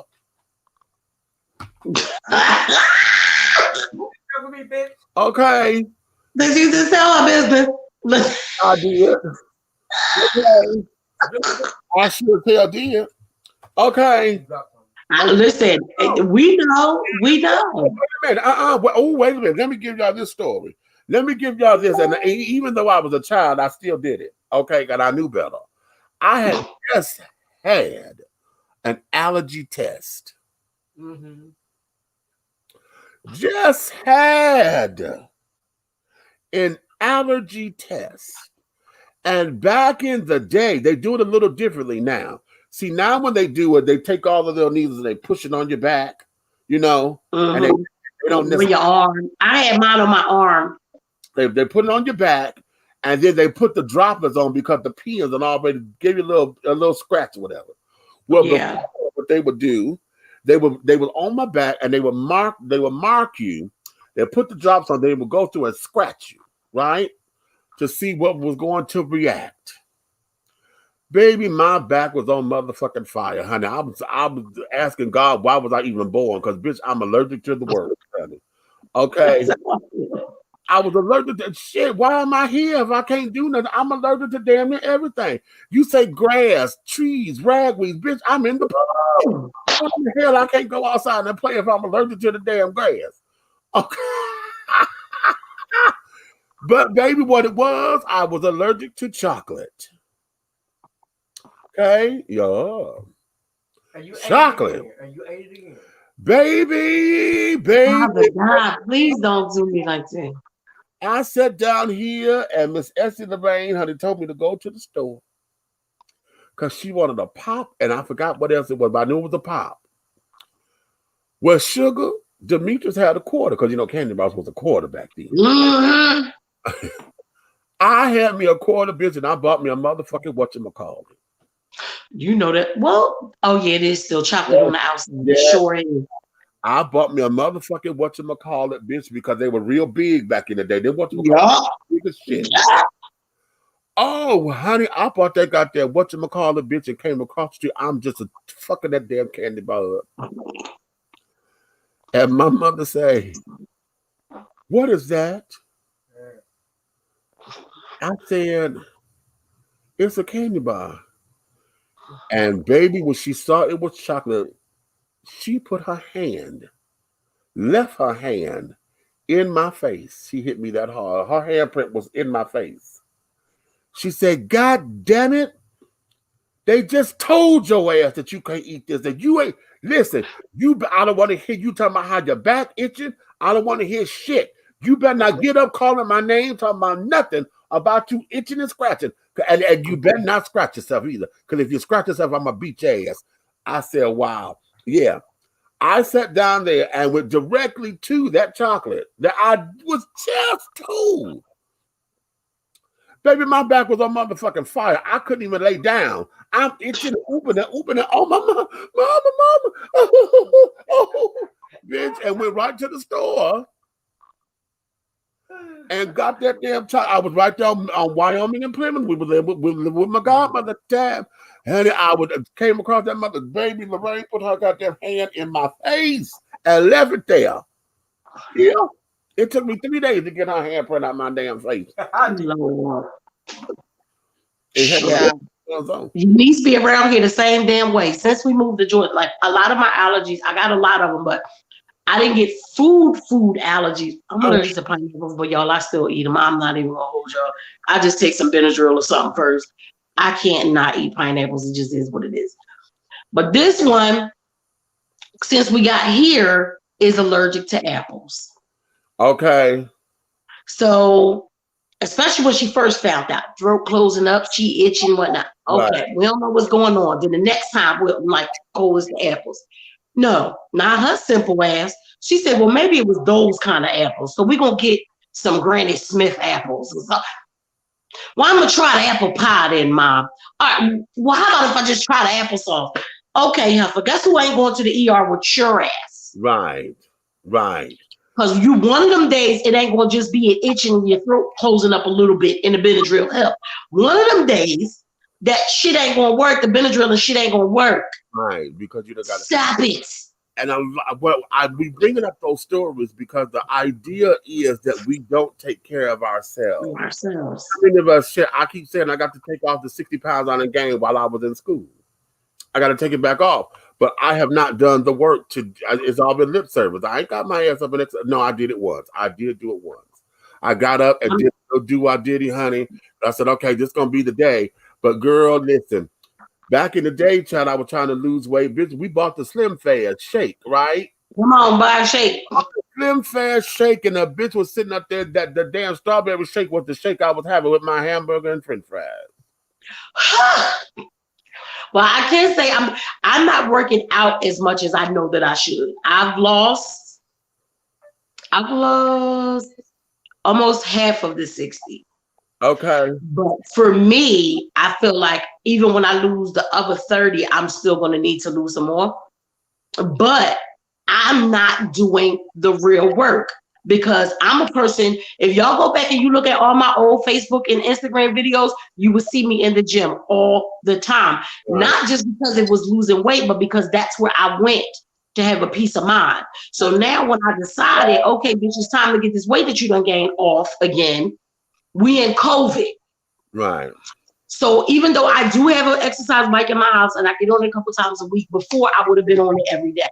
But the gym was the place, like we talked about earlier in the show. What do we do to get better in whatever's going on?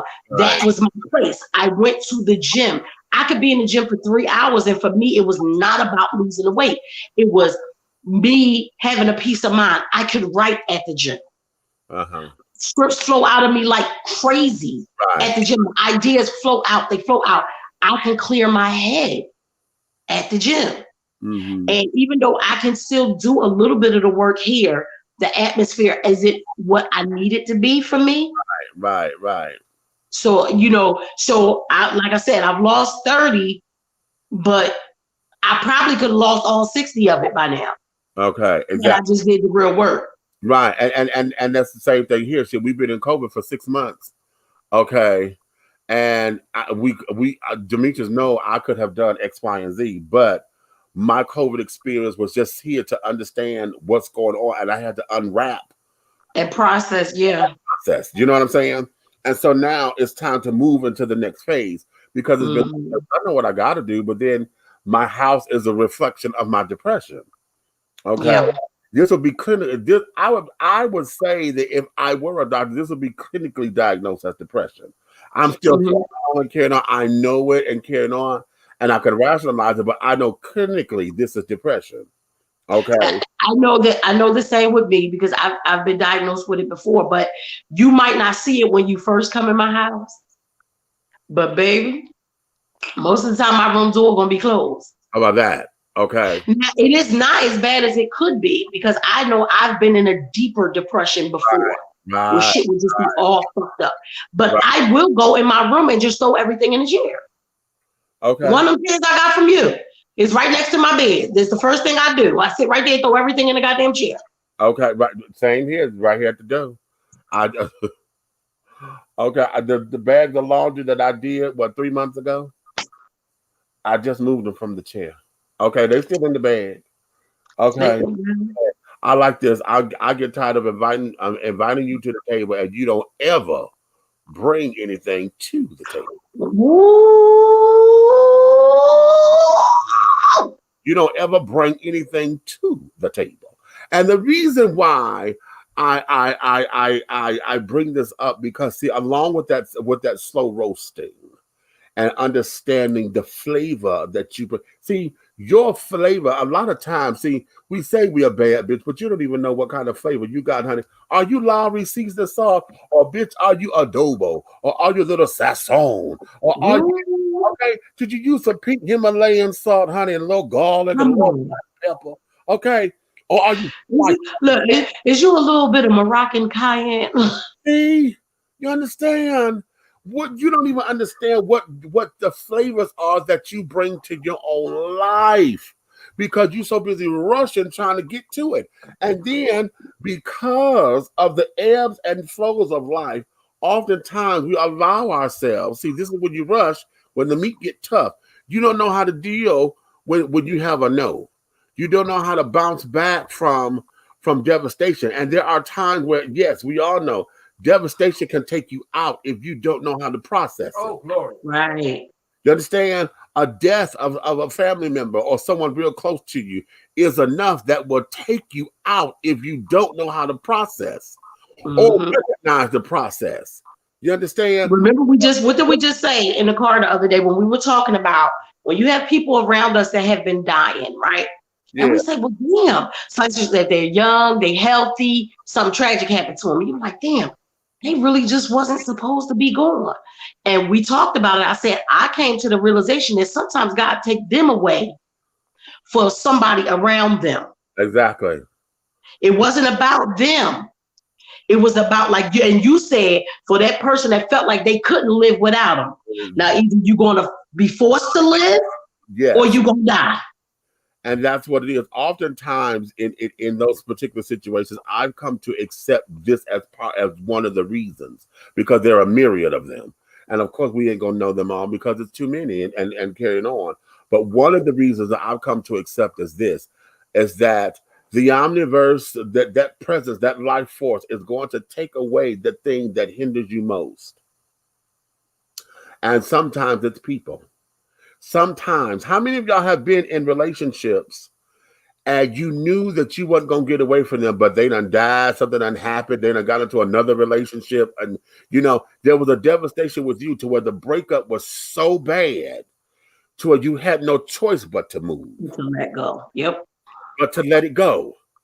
And because otherwise you wouldn't have. A lot of the shit that we claim to be toxic, or that toxicity that we see in relationships and in other people, is because oftentimes they don't know how to let go, because they got so stuck to the story and so stuck It became their normal. It became their normal. And their norm. And so something always happens dramatically in order for your attention got to be grabbed some kind of way. And oftentimes it comes in the form of these tragedies of somebody out the blue just happening. Yep. You know what I'm saying? And sometimes it's a hell of a blow. And yes, you will be mad at God. I mean, let's look at it in your own lives. Look at it to when, okay, for those of us who are gay and you wasn't ready to come out, but then somebody outed you. Okay.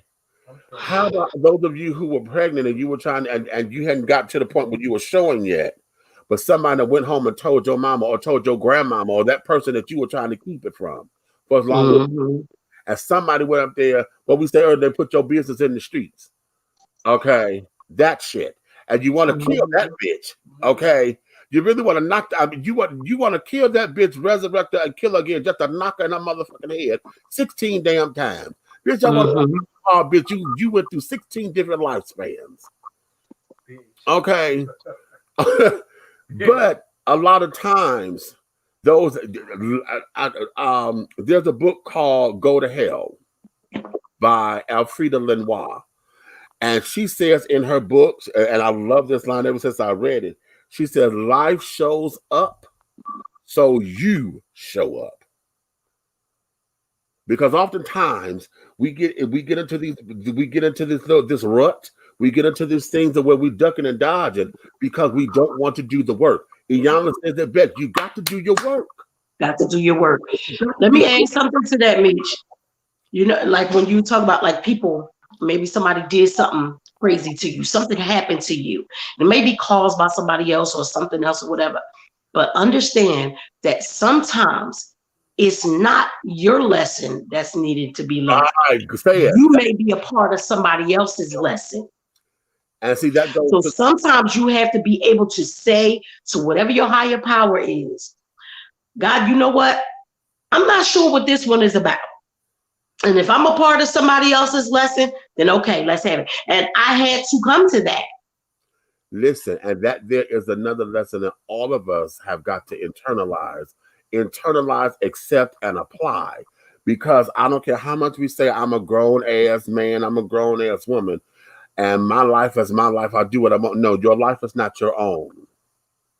Your life is not your own because you go through shit so that you can be a sounding board, a lesson, a storyboard for somebody else. To somebody else. Your life and everything that you do is so that somebody else can learn from you or see you as their lesson. You may not be the I teacher. remember the thing that happened to me, and I was like, you know, you guys, my youngest son had gotten into some trouble a few years back, right? And when he got into the trouble, you know, the police came to my house, everything, blah, blah, blah, blah, blah. And the cop was mad at me because he said, I should lock you up because you knew he was in the house. And what I said to him was, first of all, I didn't know he was in the house, but I wouldn't have told you if I did. Right. So he really wanted to lock my ass up. Right. But he couldn't because I didn't do shit wrong. Right. Because I welcomed you in to come and look. All right. And that, would I welcome you in my house if I thought this dumbass was in here? Hello. Not me. I'm an overprotective mother. Even when they wrong, like I'm gonna tell you wrong, but not in front of everybody else. Right. So he had gave me a citation, right? He gave me a citation. This citation, it was like disturbing the peace or disorderly conduct, something like that. But I didn't curse the man out or nothing like that. Like I literally talked to him like I told y'all. But I guess he wanted to give me something. Now, in all rights, if you wanted to give me anything and you thought that I knew he was in the house, what you should have probably gave me was obstruction. Right. But he gave me like disorderly conduct or something like that. In Philly, disorderly conduct is a ticket. You pay the ticket. It's not no go to court, none of that. Right. I didn't know that I had to go to court. Now I'm so devastated about what happened to my son that I didn't know that I needed to go to court. So like a month later, there was a cop outside and he basically told me, he said, I probably wouldn't even stop if you wasn't in your door. And I really had only opened my door to get something that somebody went to the store to get. Right. But anyway, he told me I had a warrant. And I'm like, a warrant? Right. A warrant? Bitch, I ain't up in no jail. Right. He said, well, you know what? He said, I can't even believe they got me picking you up for this. He said, but I'm sure this, it's nothing. You'll go there, they'll give you a bond or whatever, you'll be able to leave. What I didn't know was I had missed court. So it was a failure to appear. Uh-huh. It was on a Friday. You got it on the Monday. In Henry County. Failure to appear only happens on Wednesday. That's the only day they do court. Yes.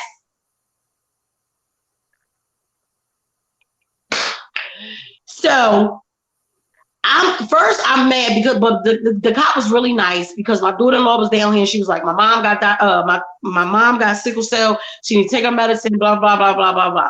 He let me take my medicine, change my clothes, call whoever I need to call and let them know what was going on, whatnot. Didn't take me out. So that's when I find out when I get there, no, you ain't getting no damn bond because it was a failure to appear. Uh-huh. So that court, that was a Friday, that court ain't till Wednesday. Ooh. So I had to sit in jail. And my first thing was, I didn't do shit. Right.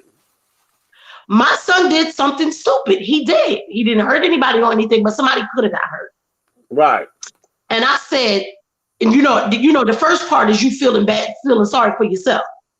Uh-huh. I can't believe this bullshit. I'm in jail. I'm made it this goddamn far, 40, whatever, 43. I ain't never been no goddamn jail. I ain't no damn angel, but I ain't never been in jail. And then it came over me because the first thing came to my mind as a mom, now my son is locked up now. So I'm like, oh shit, he's going to be so upset because I'm not coming to see him.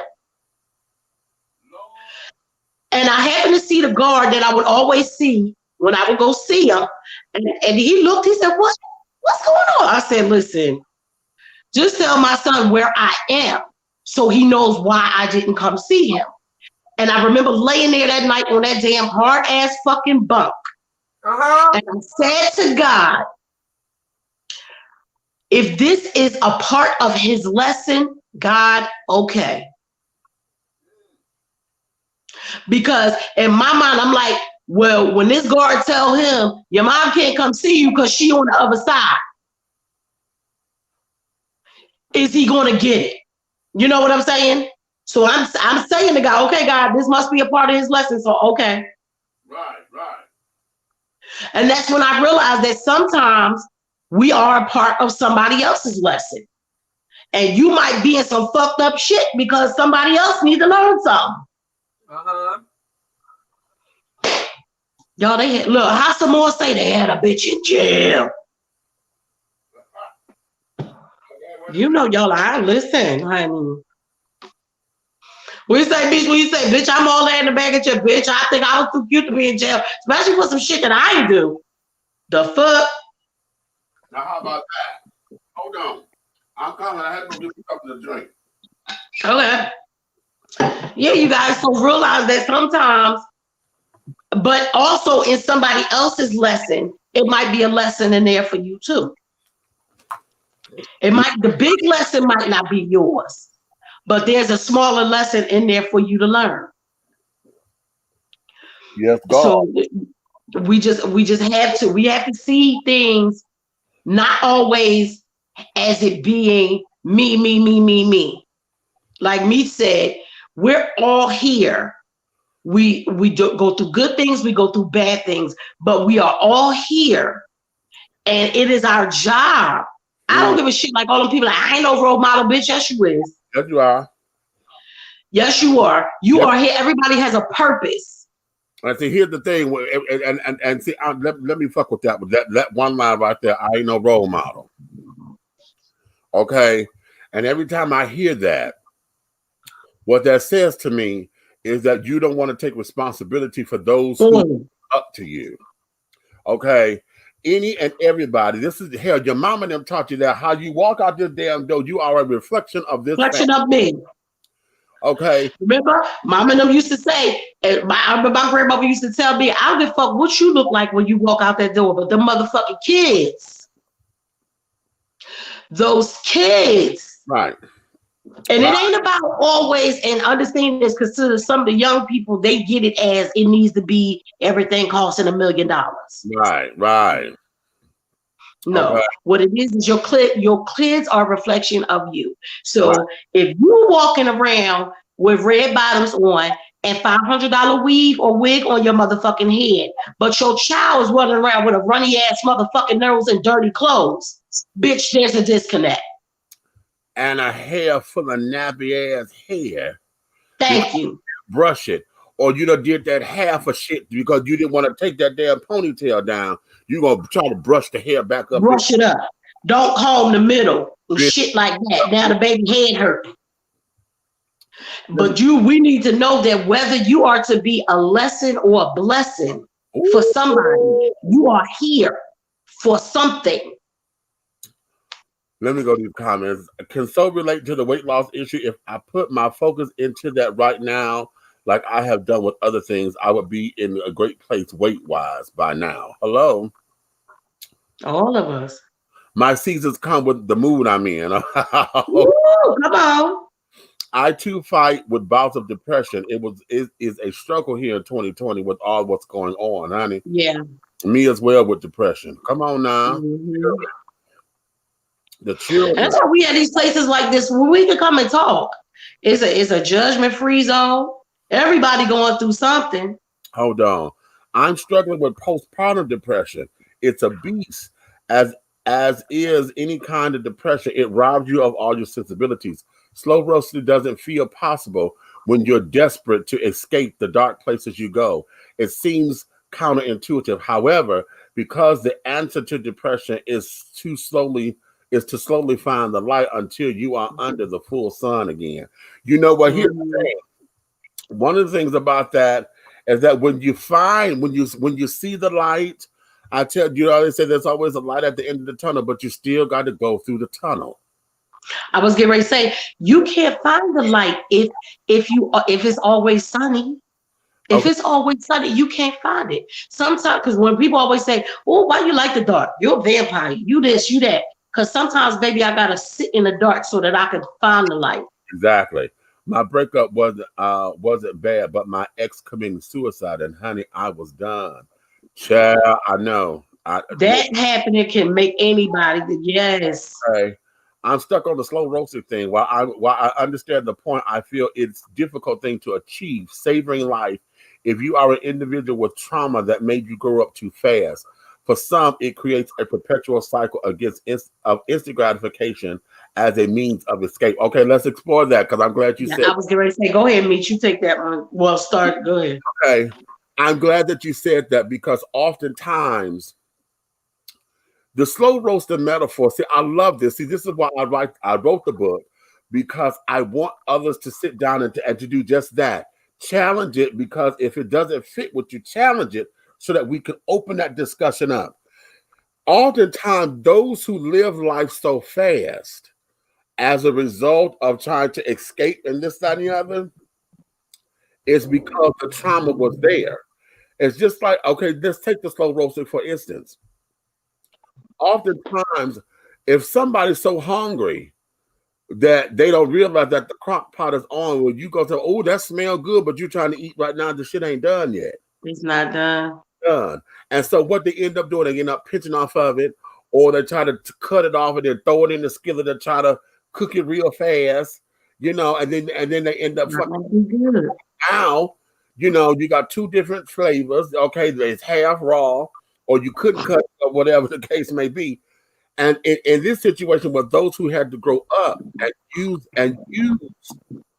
a lot of instant gratification to get over the trauma, is because right there they have not been able to release what the trauma is. Because right now, in that moment, life has seemed to have stopped, or life have given them such a bad representation to where they don't know what else to do. We see that a lot with folks who deal with trauma. A lot of people who end up pole dancers and those who are on drugs, and those who are in places to where even actors and actresses, they'll go into this because right now, honey, they love me. And I've done that. Hell, that's how my addiction got started, with sex. It's because sex was where I ran, because in that arena, I flourished. Okay, there was no, at my little spots are carrying on, hell, I became top bitch there. When I had to do fighting over who could get to me first, bitch, hell, that did everything for me. So it was in that I found, but when it was all said and done, and I got my instant gratification, or what I thought the gratuitous praise was going to be, then I had to sit down, and when the high left, because it's all a high, when it left, then I had to go right back to dealing to the reality. So then I had to start to deal with the reality. Using the cooking metaphor again, it's just like the best chefs, honey, have burned up something. They had to start over. You better tell it. And so oftentimes in these scenarios, okay, so now we have an issue here where the dinner was burned. Okay, burned up the turkey. Or you fucked it up because something you did wrong. You put it in the wrong spice. Or somebody fucked it up for you because it came in your kitchen and put something in your damn pot. Listen, my mother never put no damn sugar in her chili. Okay? Put sugar in the chili. And then this child sits up here. We have my she done passed on Barbara. Yeah, that's for you, girl. Barbara come downstairs because mama had made a big old pot of chili for all of us. There's 8 kids, right? Big old pot. Child, Barbara come downstairs and she poured a half a damn bag. And we only buy bags of sugar in the 5-pound bag. That's right. 5 pounds. But now they only come 4. She took half. It's only 4. I don't buy sugar. She took a half a bag of sugar and poured it in that goddamn chili. You hear me? Because her kids only eat it that way. My mama said, bitch, I didn't make this for just your damn kids. I was getting ready to say, well, why you couldn't scoop some out so the amount that your kids would have ate and put sugar in theirs? Because she thought she was helping. And then, but wait, because her reality is everybody eat it like that. Oh, okay. See that part right there? Yeah. Because her reality is everybody eat it. What do you mean you don't eat it with sugar? That's like the whole idea with sugar on grits. Do you eat your grits with sugar or salt and pepper or whatever? Listen, don't do that. I always tell people, you wasn't fucking sugar in your grits, bitch, make some cream of wheat. I'm just saying. I like them both, but when I want something sweet, I'm making cream of wheat. It's in my cabinet right next to the grits. Damn. Okay. So that's what happens. And so here, because of that growing up too fast, we're gonna equate that to the chef somebody that came in the kitchen and burned up and fucked up the dinner. So now we got to start over. So that baby that's dealing with that trauma that done went to the microwave, like, looking for that gratuitous praise that isn't trying to cover up. Because now you got to take a quick fix. We got to do something. Okay. And carrying on. So now we have to now find out how we can make this work. Because the quick fix is just that it's a quick fix. It's not gonna sit down there and do nothing for the long term, on the long haul. Right. You know what I'm saying? It's not going to. So now we have to work on dealing with that. And again, or you did something that you be in for the long term that was so fucked up, right? Because you went to that quick, and now you in that for the long term. Right. Let's see. And I'm gonna say, and I can equate that to, I went through a lot of traumatic things as a child. Right. And so getting married so young and going overseas and, my husband being in the military and all kinds of stuff, for me, I thought that was an escape. Okay. He's taking me away from all of this. Okay. But me being taken away from all of that did what? Because I went from one, like what was physical and emotional, to emotional and psychological. You know what I mean? And he ain't never put his damn hands on me. But when you're late, y'all know when y'all get in a relationship and you because some people get to that, like, well, I'd rather you just knock me upside my motherfucking head. Okay. Because the shit you done said or your actions done hurt me so bad over and over again. Right. So you gotta watch out how you do it. If it's quick, but it's a quick thing that you ran to, but in the long run, you was in it so goddamn long. Because I always used to say, thank you, God, for not allowing me to be strung out on drugs or alcohol or hoeing in the street or stripping on a pole or walking down the stroll. I thought all of that was the blessing in it. Right. Like, well, at least I ain't go through none of that. Here we go, because right there, that statement right there, at least I ain't. At least I ain't go through none of that. And then what I say, I had to look in the mirror and be like, but bitch. That right there was what sends us. But you still went through. Right. That statement. So right all you did was pick a different thing, but you still went through a bunch of heartache and pain. How about that? And you got to come to that part in your life where you realize the shit. Like, it's okay to be honest with yourself. Yeah. I told Meech earlier, some of this shit I'm just realizing right now, yesterday, the day before yesterday. Here's the thing, and here's something that we have to accept, and that there is, we have to be willing to experience the pain. Mm-hmm. Learn from it, grow from it, teach from it.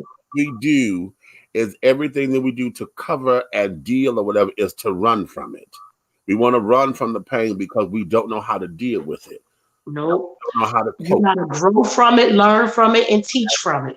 But here's the thing, and those are pretty words, because oftentimes we hear the pretty words, but what we're never given permission to do is to feel the pain. You hear Yana say this all the time.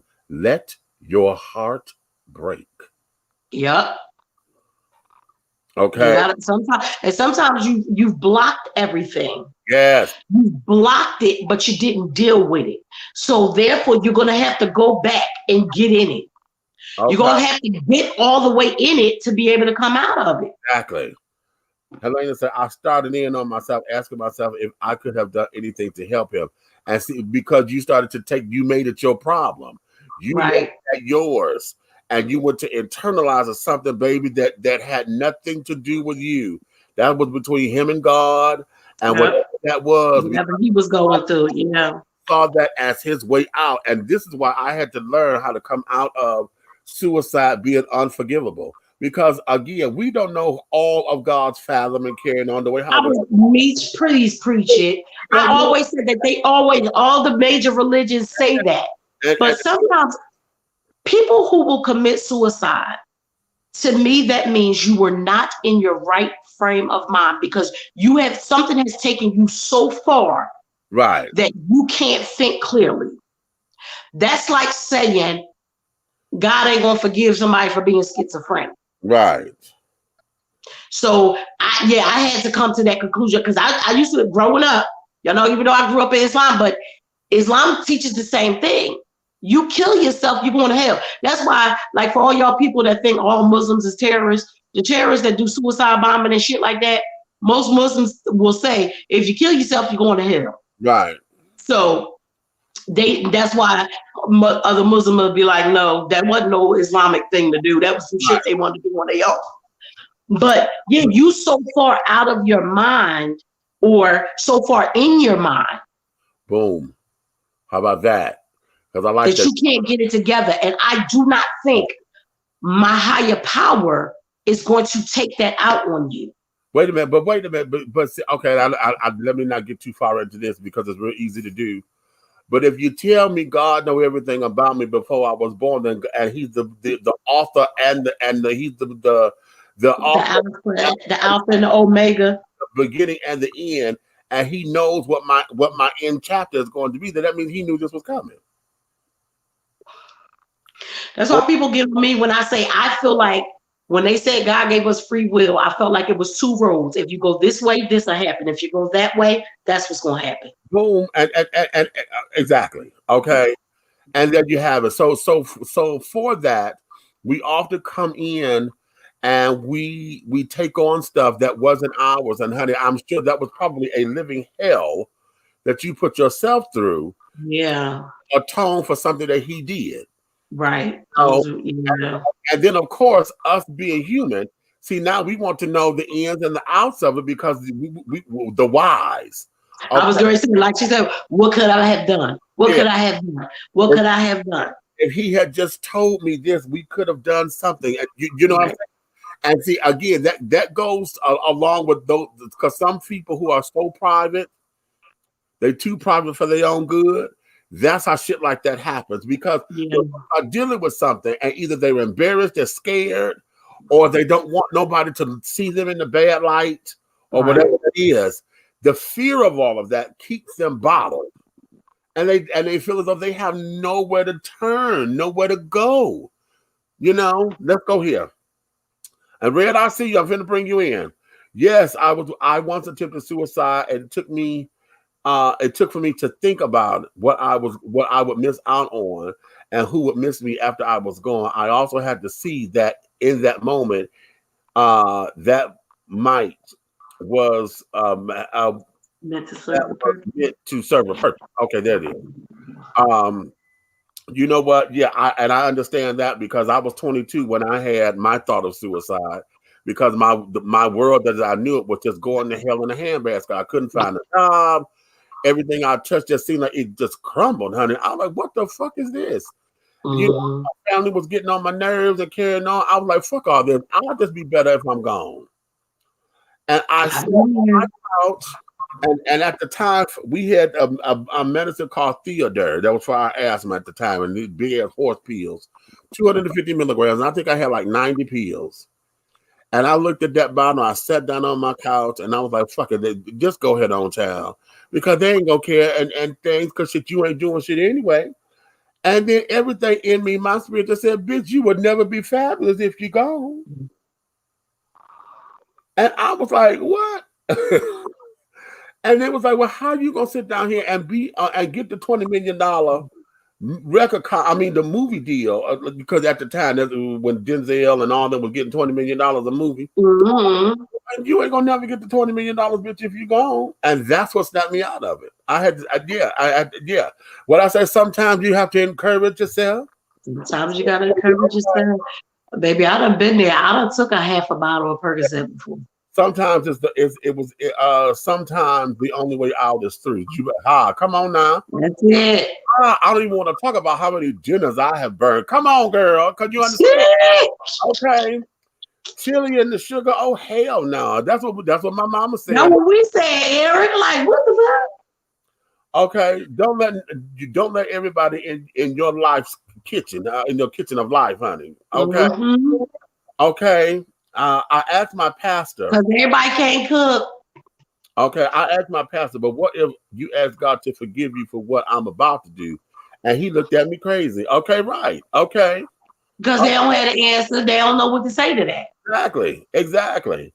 My uncle jumped from the top floor of the 1010 Peachtree. Oh, really? In 2012. Damn. His suicide rocked our world and changed everything. I thought I knew about death and grief. For years, I was angry at him, but I only found healing when I allowed myself to see how sick he was. Okay. And they're probably just looking for answers because he saw that as his way out. Those who resort to suicide see that as their only way out. Okay. I'm going to make this stop and I don't care no more. I'm done.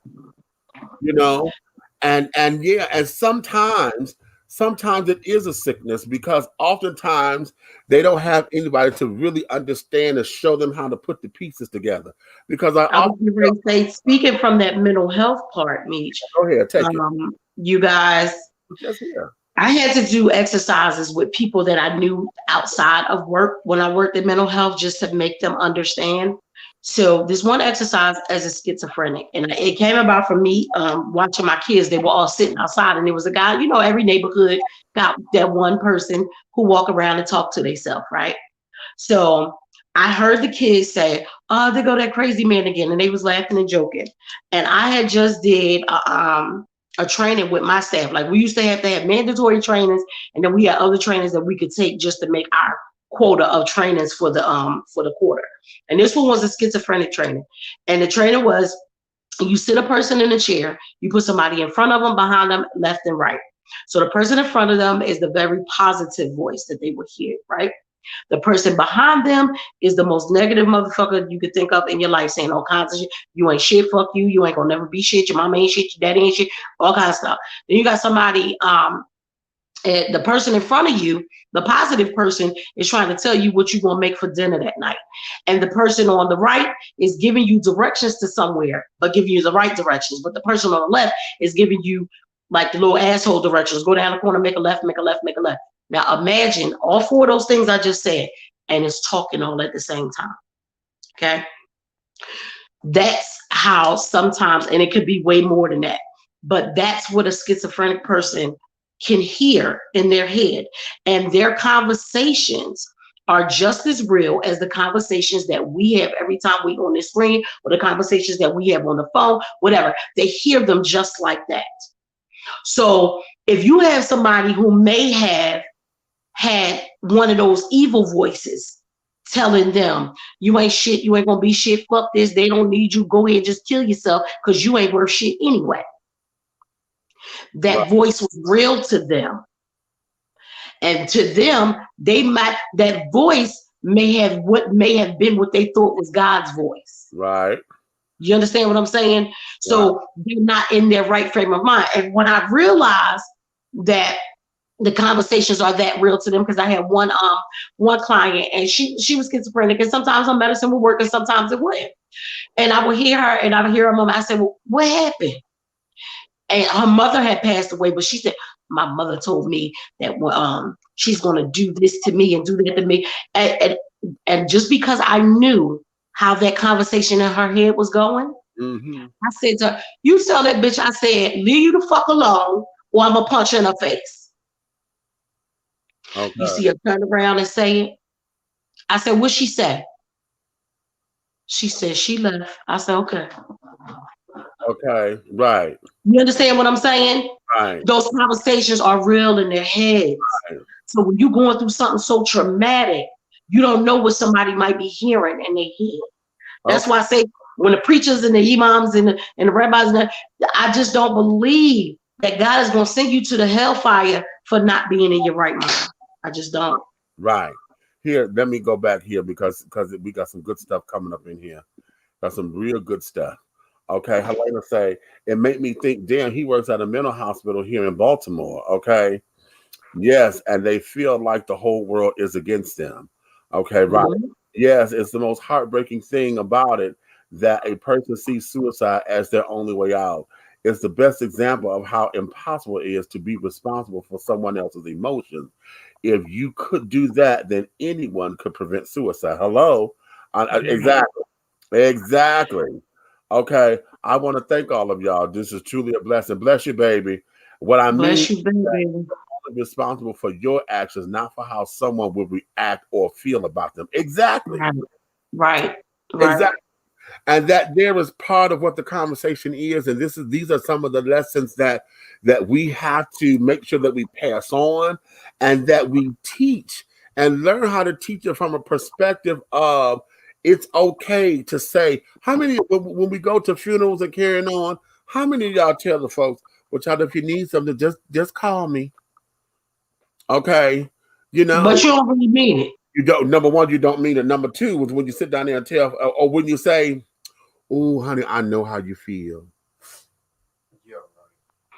My feelings is my feelings, and how you take it might be how you take it, but how I take it, And the thing of it is that oftentimes it is coming from a place of good intentions. it is. It's coming from a place of good intentions. But at moment, there are moments where pretty words are just that. They are pretty words. They're not comforting. They're not soothing. As a matter of fact, what we just said earlier, when you thinking you help and you really you cause the resentment because bitch, I'm Right. gonna knock you in your motherfucking shit. Exactly. And especially when it come out of a bitch's mouth you knew was fake to begin with. When you know that bitch was fake to begin with, she was always causing a whole bunch of motherfucking problems. And then she gonna come up and tell you, oh, girl, if you need anything, just call me, okay? I'm here for you. No, the fuck you ain't, bitch. You looking like you want to stab them right there at that motherfucking burial ground and push their ass in the fucking hole too. I'm gonna treat you like Jackie's back, bitch, but I'm gonna push you in that motherfucker. You ain't gonna fall. Okay. Great. Here. So oftentimes we have to become comfortable with saying, honey, I don't have any words for you, baby. Right. You know, I'm sad with you. I don't know what to do. Yeah, say I wish I had the words to say. I knew what to say, but whatever I'm gonna say right now ain't gonna do it for you, baby. Okay. Just give him a hug. But and then, you know, if you need to talk, because I've gotten to there. If you need to talk, you can call me anytime. Even if you breathe on the phone, if you just want to breathe, if you just want to cry it out, you just want to be able to cry. If you just need that, honey, just call me. You call me. I don't care what time of day it is. See, I've gotten to be able to say that. Okay, this goddamn phone of mine keep logging me out of my Facebook. No, it ain't calling me. It's just that it just logs out, and I don't understand. And I'm trying to watch everybody who comes in so I can wave at them. But that just bothers me when. Well, I won't say bothers me. What it does is I've had to learn how not to be one of those people that kind of behavior bothers me, because oftentimes, you know, I know it's coming from a good place.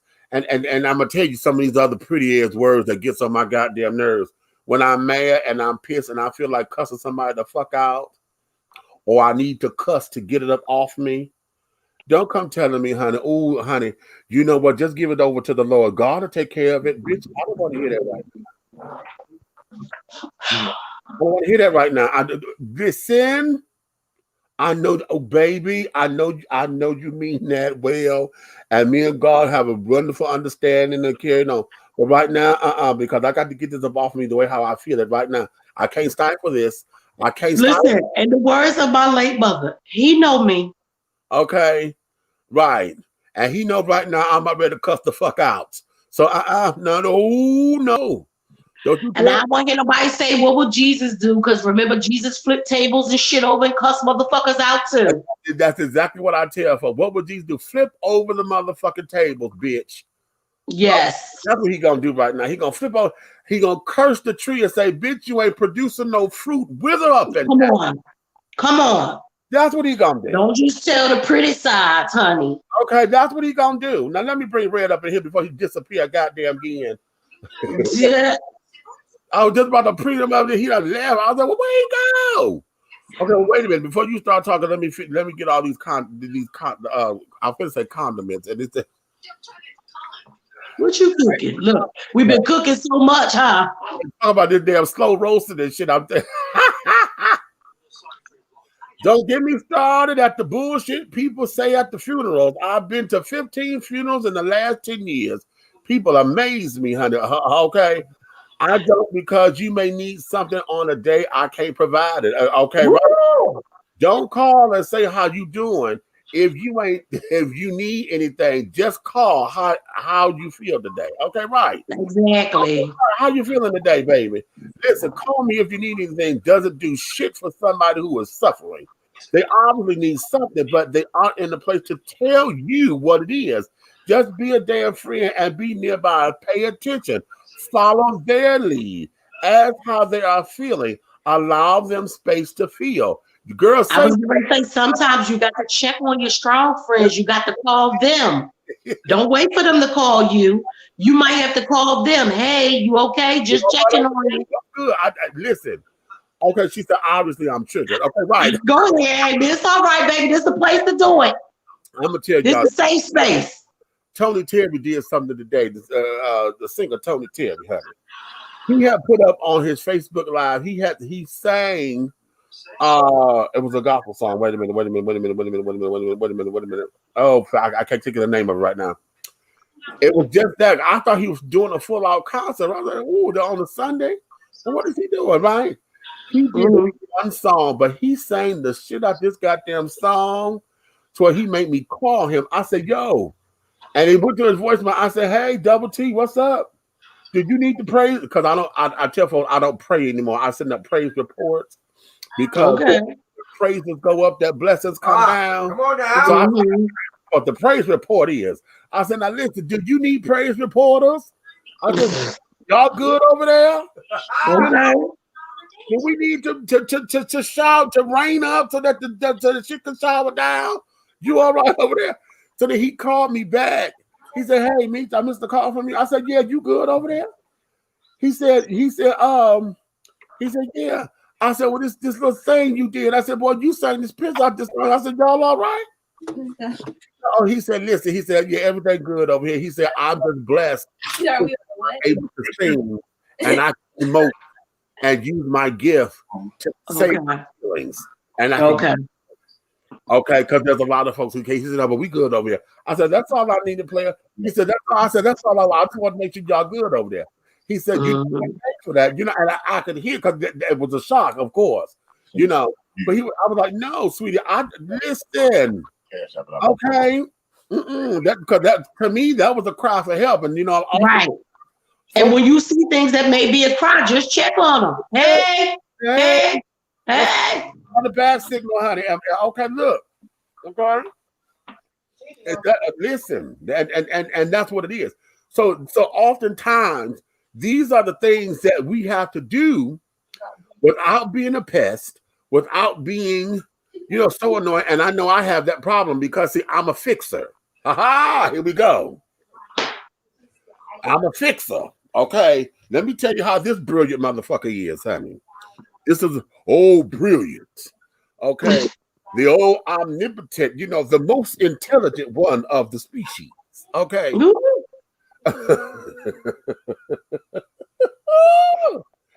See, I am one of those children, honey, who, especially those who are in my circle, okay, I am one who believes that, I have not the answer, but a answer, and I can help guide you through and this, that, and the other. But I've had to learn how not to give unsolicited anything, not advice, unsolicited help, and this, that, and the other, because it becomes intrusion and it becomes overstepping a boundary. And sometimes we just there to just listen. Sometimes, and we can be good and this, that, and the other, but there are times, And see, and here's where it is. If you know the people like you claim that you do, then you know when to give them their space, and then you know when to intervene. Because, okay, bitch, I know you for your works. And I see we've been at this for a whole week. You don't usually run this long. Something is wrong. What's going on? Okay. Okay, time for you to come about your shell or something or whatever. Mm-hmm. Give me the high sign or something. You all right? Nope. Right. Okay. And you know you're not good on tone. Yeah, I'm good. No, the fuck you ain't. I don't like that. No. Yeah, because we know. Well, he be like, yeah, I'm all right. No, nigga, what the hell going on? Do we need to pull up? Okay, right. Hello. Do I got to pull the fuck up? Oh, what? We need to pull up. Yeah. Shit. Okay, what'd you say? Helena say, tell it. Okay. Amy said, unsolicited advice is my specialty. I can listen, but I'm such a fixer that I automatically offer advice or a solution. And you know what, girl, Amy? I think I just believe we are kindred spirits because that there is something that I had to learn to stop. Okay, because I had to preface stuff when folks talk to me. Are you listening for a sounding board, or are you looking for me to say something when you finish? Right. You know, and I know I have a few folks, child, because of my tone and because of my authoritative sound or parental sound or whatever the case may be. I have folks that I have to preference that because there are moments where sometimes you misread them because see now they want to play with my intelligence. But if you know me like you said you do, you would know it's because you don't sit there and use the same tone of voice that you did. See that tone is misleading because you sit there and use the tone that says you pissed off or that or this is a rhetorical question shit. And if I'm quiet, then you feel as though I'm not listening. See, and that kind of bullshit. So I know I have to preference that so that I know where to come in at. Okay, are you ready for me to talk or do you want me to keep my mouth shut? Okay, I can do one or the other. You know. You gotta sometimes you gotta tell people to stop waiting for their turn to talk and listen. Oh, how about that? Okay, how about that? Because a lot of people just be waiting on their turn to talk. Ain't heard shit you said. Right, that's that part right there. Okay. Well, I'm working on asking if they want me to comment or listen. Okay, right. Girl, now listen, I'm gonna tell you about that exercise, honey. That exercise, just like we said earlier about it's a little easier said than done. But once you get the hang of it, it becomes executed.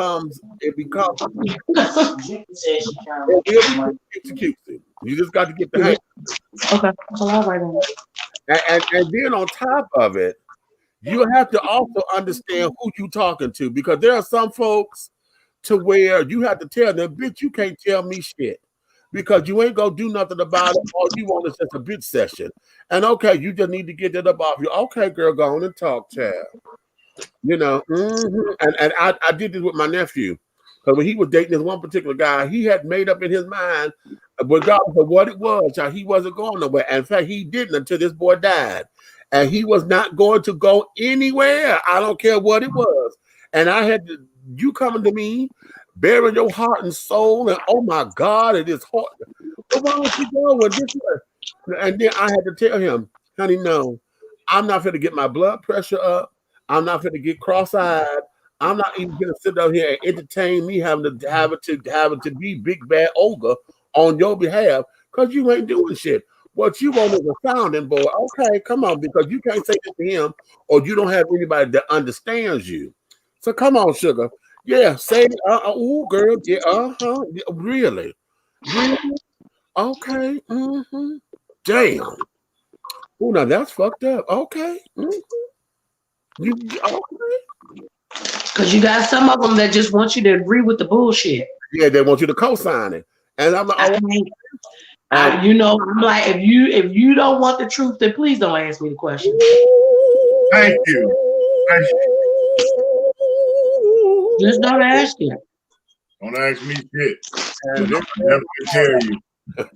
I'm gonna definitely tell you. And then there's Maud. Remember. Okay. Oh, okay. But even my oldest child, when she dating somebody and they doing something and she just confused about it, she'll call and give me the whole scenario, and I give her the truth, and she'll call me 2 or 3 days later, if not the next day, and be like, "How in the fuck do you be knowing this shit?"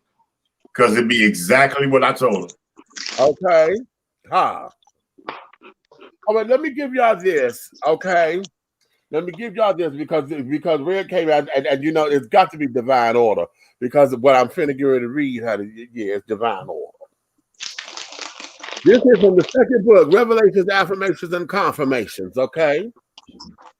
And this here is the affirmation and confirmation of Superman. Okay.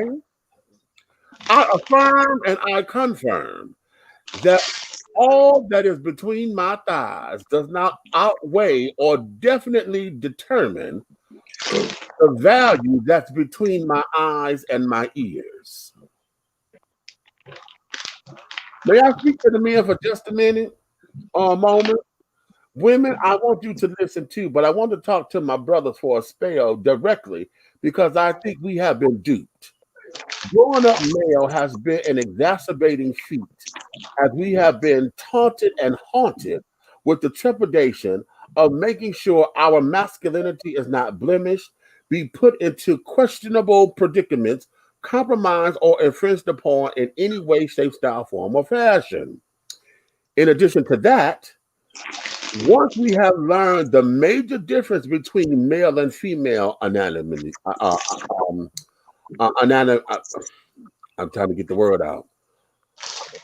Anatomically speaking, thank you. It seems as though we have let that difference rule us, secure us, define us, and cause us to go into battle over that difference. That difference has been the one thing that we hold sacred about who and what we are. We hold it, caress it, coddle it, squeeze it, knead it like it's cookie or bread dough, and hang it out, and hang on to it as if it is life itself nearly every second of the day, as though if we don't check on it, it will disappear and we will lose our superpowers. We compare it, and we would never admit this out loud except for those who are blessed and highly favored. We compare it, always willing to share it, keep it protected. Well, that could be debatable. And we tend to build our entire life and world around it, thanks to the folks we want to be intimate with and those with whom we have been intimate. And should we not have full access to it, full power of it, full respect for it, we feel as if we have nothing to live for. Oh, that's a typo. Not once have we begun to let it stand down and let our being, our intelligence, our essence speak for itself. Brothers, I stand on the adage that we have been duped by a society that wants to create a Superman, but don't know that a Superman is not solely about his parts or his brawn. Ladies, this is where you hurt a brother by blaming him for not measuring up and keeping him with reaching for the unreachable star just to please you, tease you, date you, and mate you. It's about his brain, his attitude, his altitude, his statement he makes and declares as his mantra that is a testament to who he is and wants to be. Brothers, once we get out of our heads that being a man is supposed to be and define it for ourselves individually, we will then be able to get through this life with a healthier attitude about who we are and what we are about without the scrutiny of others being a deterrent to progress, a spirit of gratitude, as we will be able to appreciate who we are and the accomplishments that we have without the need of gloating, emasculating one another, or feeling embarrassed, soft, or weak for having a connection to that which sustains us. A soaring altitude to achieve all that we have set forth to leave a lasting imprint on this side of creation, declaring that we are the man you set out to become, one of dignity, integrity, honor, and valor, qualities that our society seems to be only fond of on television and in the movies. Once we embrace these qualities as real, attainable possibilities, I truly believe that we will then know and inner, outer, over understand where and what our value truly is. And I think that would be super, man. All right. Let's go. Well, look here. One head is bigger than the other one, so that should be the ones you pay more attention to. Oops. All right. But sometimes you don't lead your life with the smaller head when they say everything bigger is better. Oh, well, listen, honey, sometimes the brain in the smaller head act as if it's bigger than the brain in the other. There's no brain, nor there is any cartilage or anything in that motherfucker. And how about that one? Now, come on now. Now, we got gray matter up here, but it's white matter that come out down there. So what? White and yellow. I'm just saying. You know what? I'm going to tell you who I am. And that may help somebody. Oh, help him. Come on. I'm trying to help you. Wait a minute. Oh, this Max say, I'm trying to hope you. Come on. Yeah. Okay. I look at it like this. I am the man that is turned on by the Liberian and the educated system. I laugh in Liberian or Liberian? Librarian. Okay. LIB is not bad though, but you're right. But at the same time, I'd rather deal with an intellectual woman than a doggone woman that went to nail school. You know what I'm saying? I got a problem with that. I'm gonna tell you why. Because the opportunities are afforded to women more than they are to men, and there's no way in the world that we shouldn't be chasing them because of doggone 32, 24, 32. We should be chasing them because of 4.0 GPA. But what if she a real good nail tech? That might be her passion. And that's a hustle. Unless you open up a chain of Chinese joints. That's what I'm saying. That's what I was getting to. She might be real good at this. That might be the businesses that she wanted to start because she was really good at it. But that's that level right there, Nikki, is the same as what I mean intellectually. You took a doggone hustle and a skill and turned it into an intellectual empire. Because once you get to that level of business, you are more collegiate than a college graduate. You don't have to graduate college to do that. You just have to doggone make the right moves. Right. I was going to say, yeah, you don't have to be a college graduate to be smart because you can self-educate. Yeah, because you could pop a bottle of Aces of Spades and never went to school a day in your motherfucking life. You know what I'm saying? We see it every day, don't we? Right.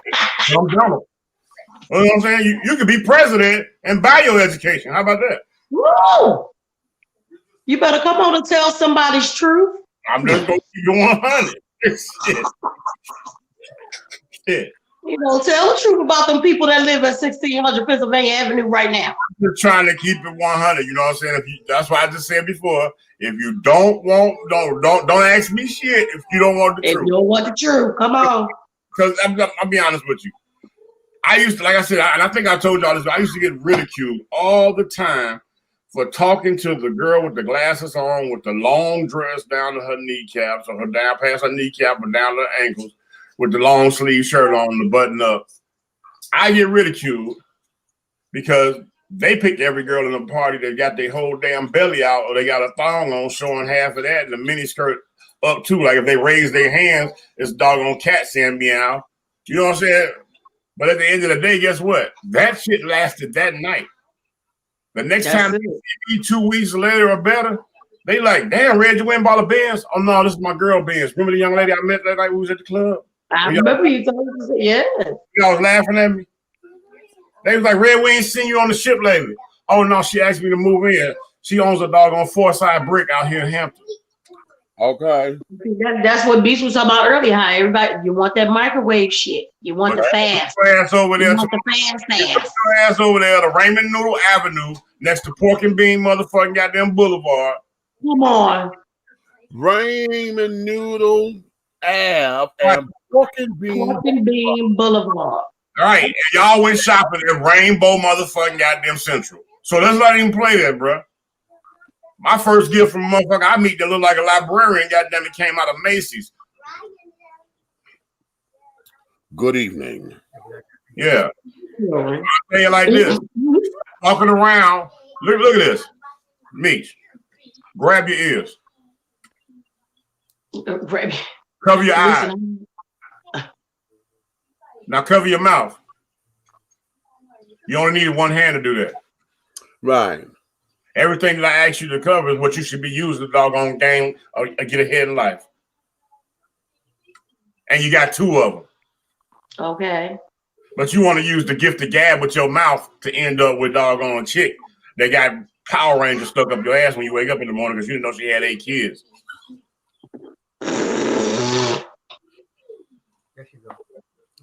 I'm having my almond milk, honey. No, I'm just trying to tell people that you understand. Certain things you got 2 of for certain reasons. Exactly. It's only one little hole in that other head, and you can't see with it. I will tell you guys, you know, I have 3 sons, but I have 4 sons. I've always told my sons, listen, if she's throwing it at you, she's throwing it everywhere else too. She's a professional thrower. If it's that easy to get, that ain't the one you want. Modesty is pretty sexy to me, but I don't see it as a sign of intelligence. Lack of modesty, however, does signal a lack everywhere else. Exactly. Yep. Elsewhere. Okay. Professional flamethrowers, honey, are just that, flamethrowers. They hot to trot and they gonna burn everything in sight. But guess who's the unintelligent male? The one that's listening to the females that's saying this nigga he gotta have this hung down to his fucking kneecaps. He's the unintelligent nigga that's running around taking all the fake ass motherfucking goddamn organic pills, trying to motherfucking drop his dick to the knees. When motherfucker, if you'd have paid attention or turned around twice in class when you was in school, that little 4-inch motherfucking Harvey Wallbanger you got is plenty if you know how to use it. Not the 4-inch Harvey Wallbanger. Oh, Harvey. Oh, Harvey. All you got to do is learn her. Just learn her, honey. Harvey. Just learn her. Find her spot. Bang. Just learn her. Harvey. Ow. Wallbanger. Wallbanger.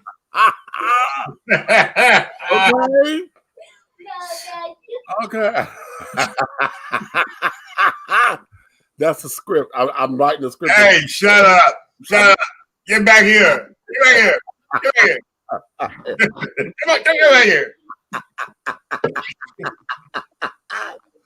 Hey, nigga, you supposed to be a director. Tell me to get back on the set. Get back on. Yeah, I'm here, but come on, put it on the set. Show ass, pull it together. Pull it together. oh, but listen. Look, Lily just asked us about what happened when you go off script. Okay.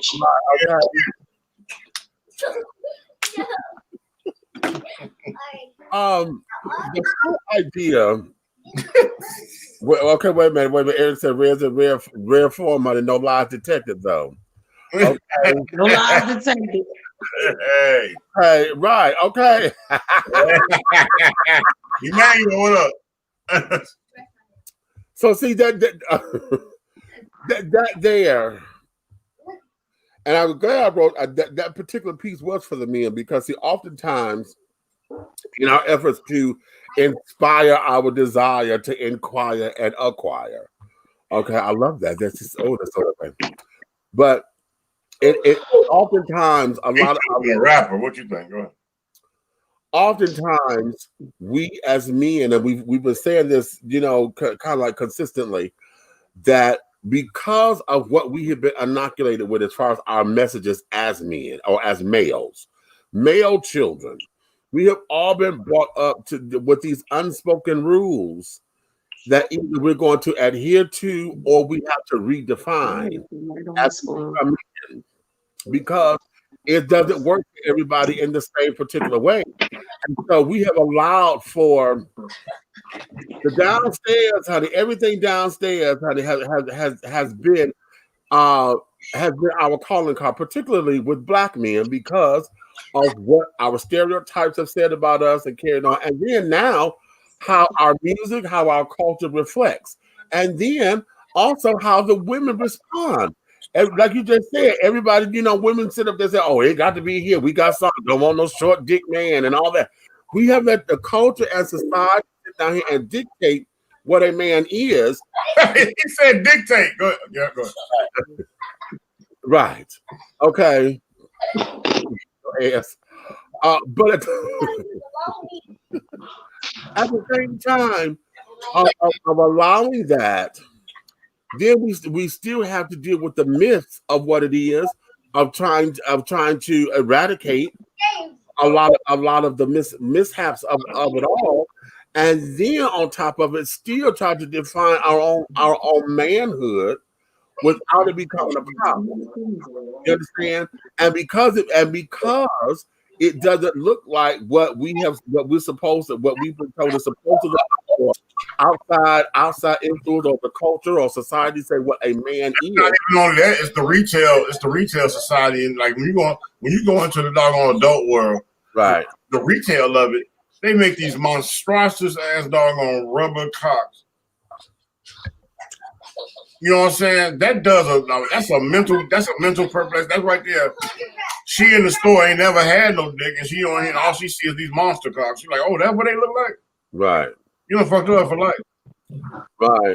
Right. You do fall in love with somebody, and they drop their pants, and she was like, what the fuck just happened? But wait a minute, hold on. Hold on. Let's not take it from her perspective yet. Let's look at us as men, because see, here's the unspoken rule. Just like I said in the piece, we will look at each other, but we will never admit that we're comparing ourselves to one another. We're sitting up there, you know, we won't say that shit out loud. In fact, what happens is it becomes the joke to the guy who seemed to still be in the infancy department or whatever. It becomes a joke. Look at how we were in high school, junior high school, and I hated going to gym. I hated taking swim class and carrying on. I hated changing my clothes. I hated going to the showers. I hated going to the showers because number one, I knew I was gay. Number two, I knew that was too much for me. And then number three, I got tired of being teased. You was gonna fight? Huh? No. At that particular point, because I was young, I was scared that if I saw something I liked, I would get erected. Now, a boy better not get an erection in the goddamn locker room with the other boys. That's ridiculous. So when I had to go to the shower, I would go to the shower and I would go. I could. Hey, you know what, Nikki? You know what I'm laughing at? I'm laughing at night when that lady said, "Y'all want to go in the locker room?"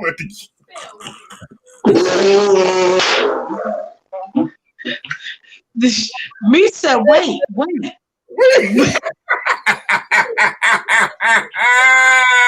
I forgot all about that. Me said, wait a minute. When we all go this week, me said, fuck that. I gotta get prepared for this shit. Like bitch, I wasn't expecting you to answer. Do we want to go report from the locker room?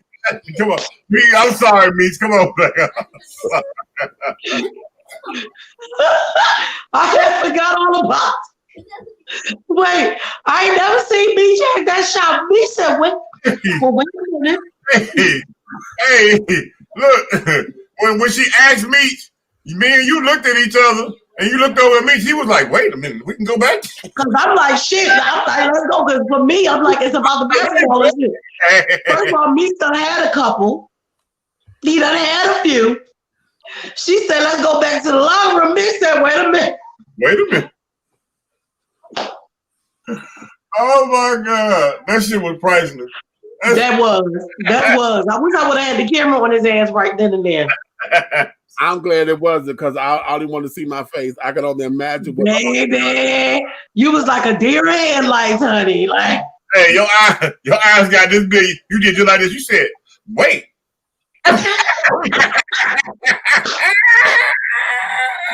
We'll wait and go next week. Me and Red just looking at each other like, all right, we all right, we can go back there. Like, I'm ready, like, let's go. He's like, hey, hold on. Hey, this is say me have to prepare, yeah, baby. He had to prepare, baby. He wasn't ready for that. Listen. And I'm gonna put these two stories together because see, that was a sporting event. Right. That's what made me think about it because you was talking about it. As a gay man, I had already just said that number 44 was my husband. Okay. Sure did. You talking about, oh, well, you could talk to any player you want to talk to. You talking about going in the locker room? And I know locker room, honey, they trying to get up out. They sweaty and carrying on. They got towels on, trying to go. And this is the G League or the D League, you know. So right now they don't have names. They're their names. So honey, they're not looking for reporters. It's the G League. Okay, let's get away from D. It's the G League. Right. So we sit up here trying to do the thing. I wasn't ready to go back there and talk to nobody. And then listen. I don't have all the sports lingo down because I'm new to sports. You know, I just got. I know. You gotta just be yourself. Just go back there and say, "Hey." Shit, that would have been the shit. Listen, guys, I don't know all this shit, but I do know when you was running down the court and that boy almost shot the hell out you and almost knocked you on your ass. I wasn't ready to handle that particular kind of pressure just yet. You had your boy there. I had your back. We had your back because we were ready to go. I'm like, okay, locker room, let's do it. And I'd have seen you getting out of the pocket. I'd have snatched the back of that sweater like. Right, we'd have helped you. We'd have made sure it stayed all right. But that face was priceless, though. She said, y'all just want to go in the back in the locker room? Me said, wait a minute.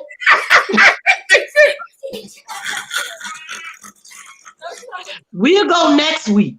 Hey, that this chest, he said. Wait, we'll go next week. I'm not ready. No, not this week. He did it so great. Just go, no, not this week. We'll go next week. Hey, he had to come out of that bullshit. He was like, oh, no, not this week. I had to remember where I was because our bitch was about to queen the fuck out too.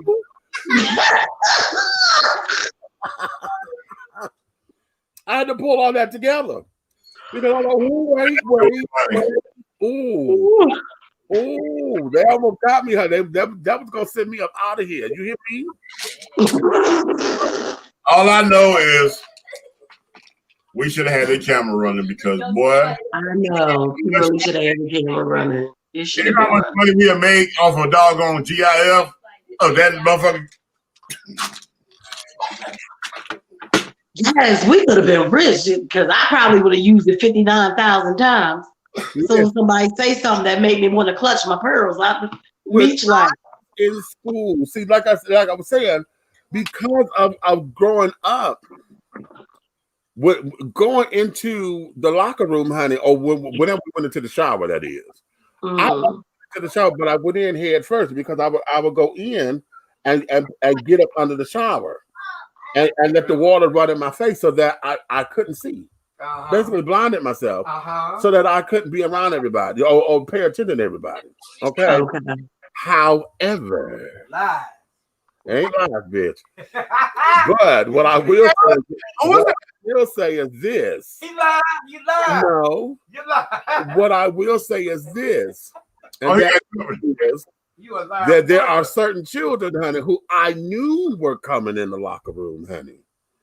And I just had to see it without the jogging pants on. You know we live, right?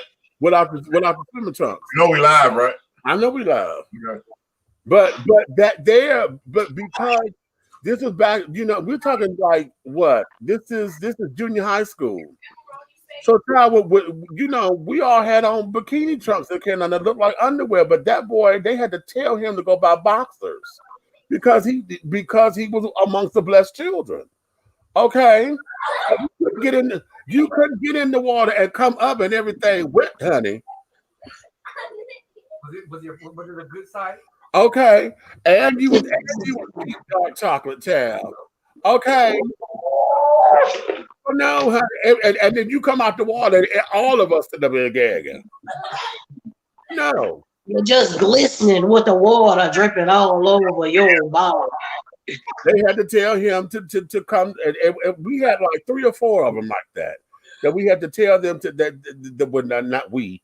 The instructor had to tell them that they couldn't wear Speedos. They had to wear boxers, shorts, shorts. Swimming trunks is what I'm trying to say. So that that was a horrible time for me because, again, like I say, as men, we don't talk about that kind of stuff. How in the hell you go to another man, honey, in the locker room and say, damn, dude, you got a big ass dick. They got to tell you to do this. That's unheard of. Unless you're in the gay locker room, but I don't know nothing about that until, I became an adult and understood that those places existed. So we as men, we don't have the safe space to talk about those kinds of things. And we still don't even do it in porn. I was just reminded of an old, and I think about it. We probably all 3 of us probably seen this, and a lot of us probably the watchers of TV. Okay, look, I remember a skit from Eddie Murphy where he said he was playing tennis with his gay friend on the court, and they were playing back and forth. And he said he was like, "Oh man, good game." He said, "I'm about to go and everything." He said, "I'm about to go have a few beers. What you finna go do?" He said, "I'm gonna go suck this dick." He said, "Well, you go suck this dick." Right. Right. Okay. And now, let's go there. Yeah. Okay. I've been trying. But listen, I love y'all. It's almost 12 o'clock. Y'all know tomorrow I gotta be getting ready all day so that I can leave like 3 or 4 in the morning to go to school. Get the hell over here with y'all. But I'm gonna still be watching. Cause this nigga get I love y'all. Yeah, I gotta go pick up my car tomorrow. Cause child, listen. I already know. That's why I said I got a bunch of stuff to do in the morning. And then we got to get you over there to get your car because we leave at like 3 or 4 in the morning. So I need to lay down by like 5 o'clock, 6 o'clock so I can get a rest. But I will see you dish and tea people later, but I'm still watching. Okay. I love y'all. All right. She said she's still watching. Lord have mercy. But see, let's go there to the point that you're making. Right. Okay. Because one of the things that we also learn as men is that testosterone and shit, honey, there's a fine line right. in all of that. Because once you play in sports and you get that adrenaline going, one of 2 things is going to happen. Either you fight or you're going to fuck. And most of the time we want the latter of the 2.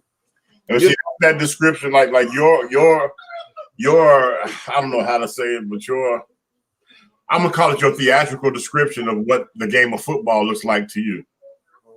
Oh no, you mean the homoerotic sport? Right.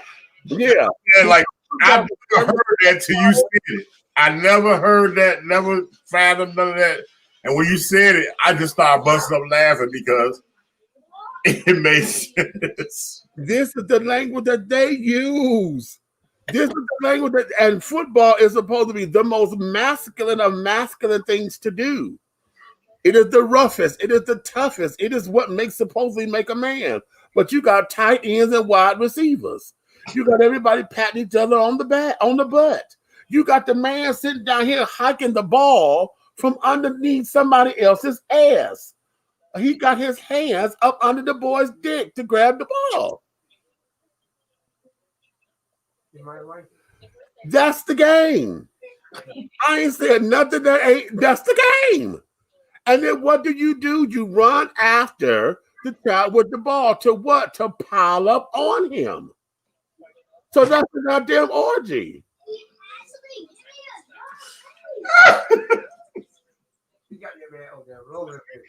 Boy, that shit is fucking hilarious. Where you, hey, boy, first chance I get to get you to commentate a football game, we on it.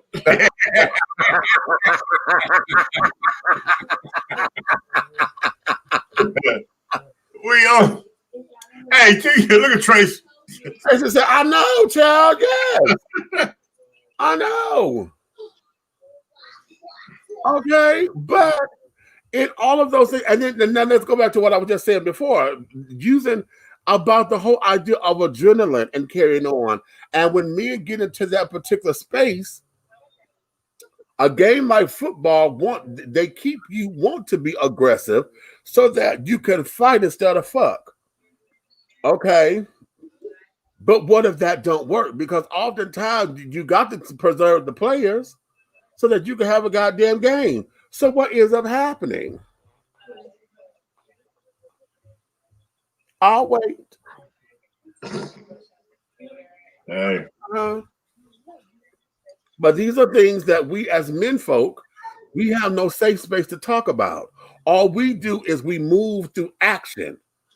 Okay, and as long as it is assumed that this is what we do and everything is okay, because see, men don't talk. Okay, the group thing or whatever, to have the groupies and carrying on, and somebody want to come back to your hotel room and that kind of shit, that's expected of masculine or male behavior. So it's implied. We have a lot of unspoken rules. Okay, a lot of unspoken rules that's supposed to say what we are as men, but we don't talk about it. We don't talk about the times where a man ain't supposed, when you sit there saying, "No, I don't feel like doing this," because a man ain't supposed to never turn down no pussy, and if he does, he gay. Okay. Okay. Time out. I think that labels a boy because a man know when to say no. Hello, but the point is that those things are never taught and they're never discussed. We don't have a safe space to talk about that. What we do is we have learned it and we've learned how to apply that. Okay, we learned how to be gentlemen in the game versus being the dog that everybody says that men are supposed to be. So we have to learn and reshape it, but we don't never teach that.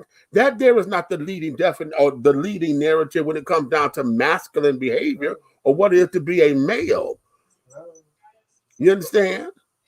So these are the kinds of things that when it comes down to looking at life, these are some of the things that could kind of get perpetuated, and why, especially we as black men, always have problems with going through shit, because now let's look at us in our culture.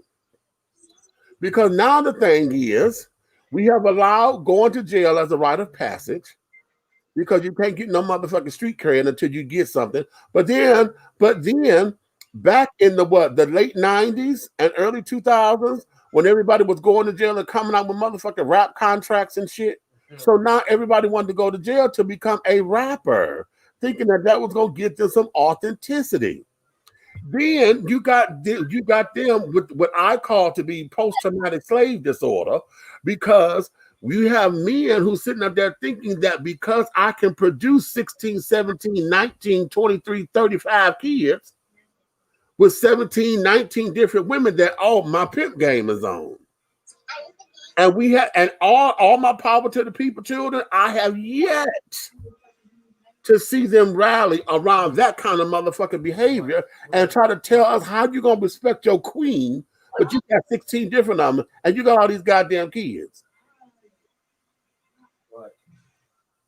See, those are the things that's not you know, we don't speak of that because see now, and I told y'all, I think I told y'all this a while ago. I had a coworker who's in his goddamn 60s. He just married. He got married. But when he came and said that they were pregnant, how did the first thing I did? I said, nigga, you what? You still what? It wasn't you ain't shooting blanks? What? You know, we gave it to him now 5. But no, Mitch, I knew a guy that was. I got to hand it to him though. He was running with the young boys up and down the basketball court every weekend, and everybody fought for him to be on their team. And he was 72. And and the last time I seen him and chopped it up with him, he was 72 years old and had a 23-year-old girl knocked up. Okay. Right. So, okay. To me, it's not fair to the child. Oh, that's good. That's good, Tracy. Old school base their manhood on how many kids they can have. That's old school. But what about these are newfangled? These are newfangled boys, though. Y'all seen the child on Liana with the one child that got the 34 kids with the 16 different. That's the child shit. That's what he younger than us. Well, you know what I look at? I look at it like this. Maybe they came up with this formula. You know, millennials, they ask backwards. They think backwards. Well, maybe they came up with this formula. If I have 1 or 2 kids, child support gonna throw me in jail, rape me, just blind. I ain't gonna never have $1 to myself. But if I have 50 kids, they could never make me afford them. Because all of them get $1, so that's only $50 out of my check. That was the child we talked about that before. The child in Tennessee that was 33 years old with 30 kids, and the reason why it became a news story because he was in the same courtroom. The judge saw his name on the goddamn docket 16 different times, and was like, "What the fuck is this?"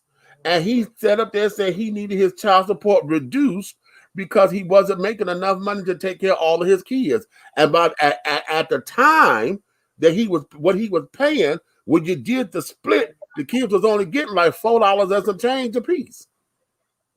That's what I mean. Sometimes you do all that, and it's less coming out your check. Think about it. You have 50 kids, right? Right. First, you got 2 kids, okay? So they take $100 each or whatever. Well, this is hypothetically. Right. That's $200 coming out your check. Right. Every motherfucking check, you got $200 coming out, right? Right. Okay, but say you got 50 kids, and the amount of money you make per hour only motherfucking got them balance out for 28% of your check to be motherfucking $1 a kid or $2 a kid. So now you got 50 kids. I got your ass. $50 kids, right? Right. So here it is.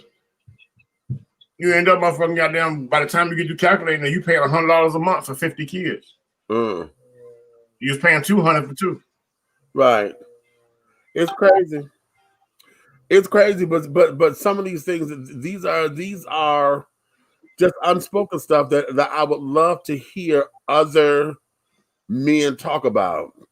And I want to hear it from our straight community. I was a black straight man, honey. I want to hear that from them talking to other straight, because of what I get tired of the conversation of the gay children trying to educate the straight children that we all in the same boat together. I get tired of the conversation becoming gay children telling straight children that this is our money because y'all don't take care of y'all kids or y'all don't love y'all women. That's us over here. We the best friends. We building them up. We buying them shoes. We getting their hair done and stuff. Or we doing their hair. Or we taking care of their kids because you ain't. I'm tired of that particular conversation because what that is doing is falling on deaf ears. They don't care no more. Because especially now, because most of the girls want to look like drag queens anyway. Okay.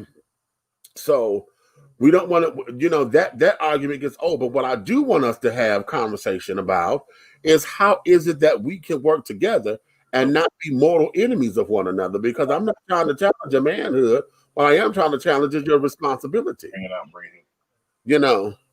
So that's what I would like to do. In order for us to inspire our desire to move forward,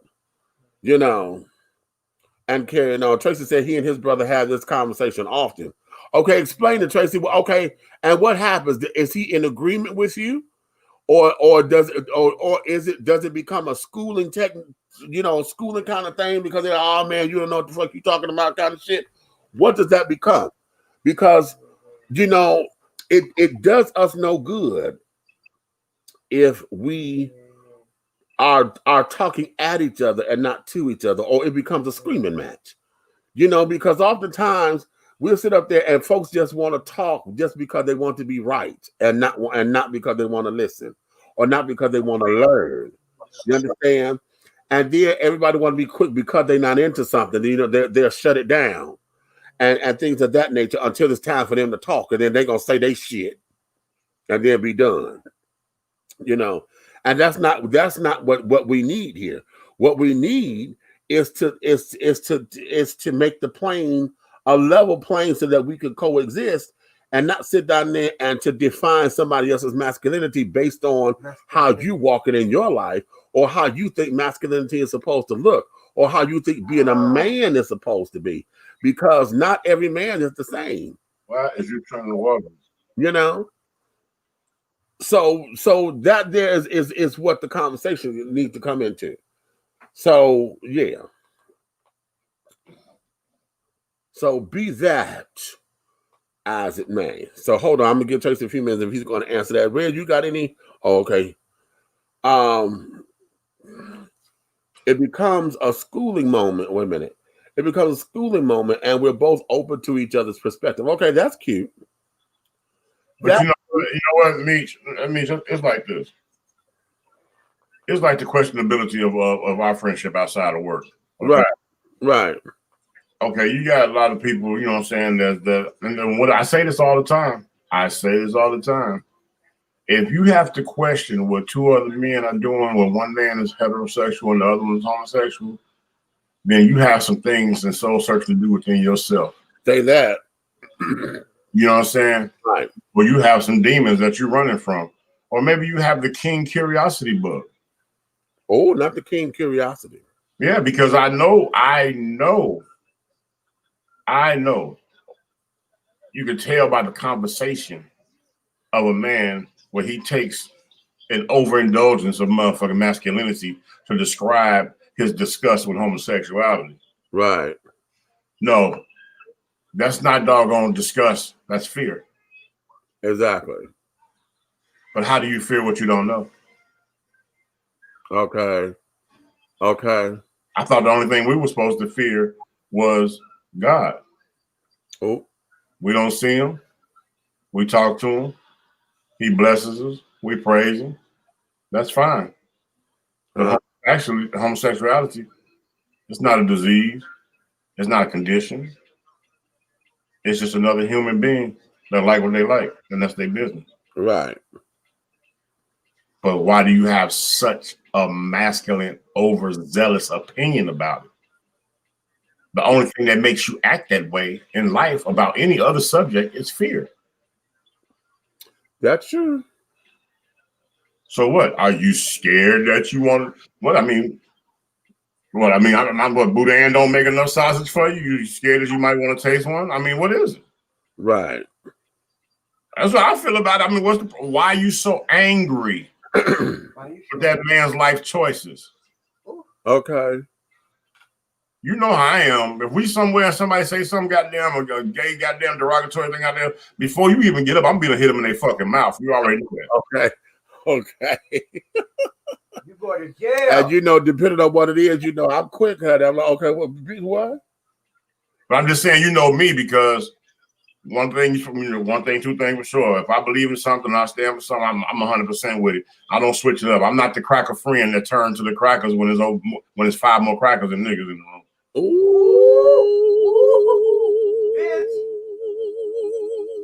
Okay. I'm the same homie that rolled to the restaurant with you, that sat down and was eating with you. When the bullshit hit the fan, I'm that same nigga. Right. You that same nigga. So when the heterosexual motherfuckers that's got them scared because they might be goddamn little homophobic to me, goddamn it, is mean I think I'm gay, because I don't believe in that word. How about that? Okay. I've often said you got to go outside, you got to go inside yourself and ask some questions. Exactly. You know, and again, you know, posing all of this is always about understanding how we can grow, inspire, your desire to inquire and acquire. How can you acquire the education, the information?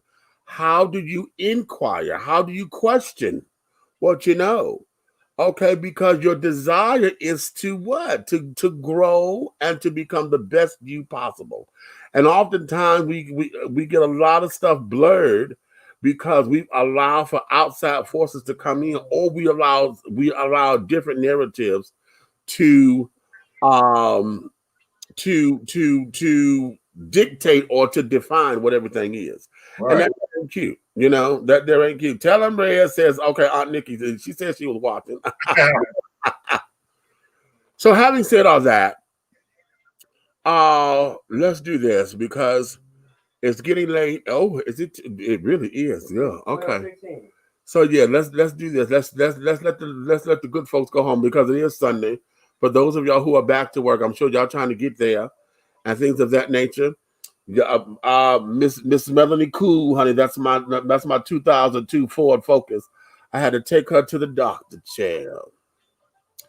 And I thought what I took her for was because she got this rocking and knocking, right? And I said, oh Lord, okay, she need a tune-up. She need a tune-up and things because okay. And I'm like, all right, cutesy. Well, child, we get there. She needed a tune-up. Child, we had to change her belt. Then the child told me all 4 of my tires were damn bald. I said, bald? That's why you was rocking. Yeah. But wait, The reason why I took it was because I knew I needed a blower for the air conditioner and the heat because the blower was out and I needed him to do my horn. Now, Nikki, she telling me that I'm going to be dangerous with the horn because she think I got road rage. You do. I don't have road rage. I do not have road rage, bitch. I just can't stand stupid shit.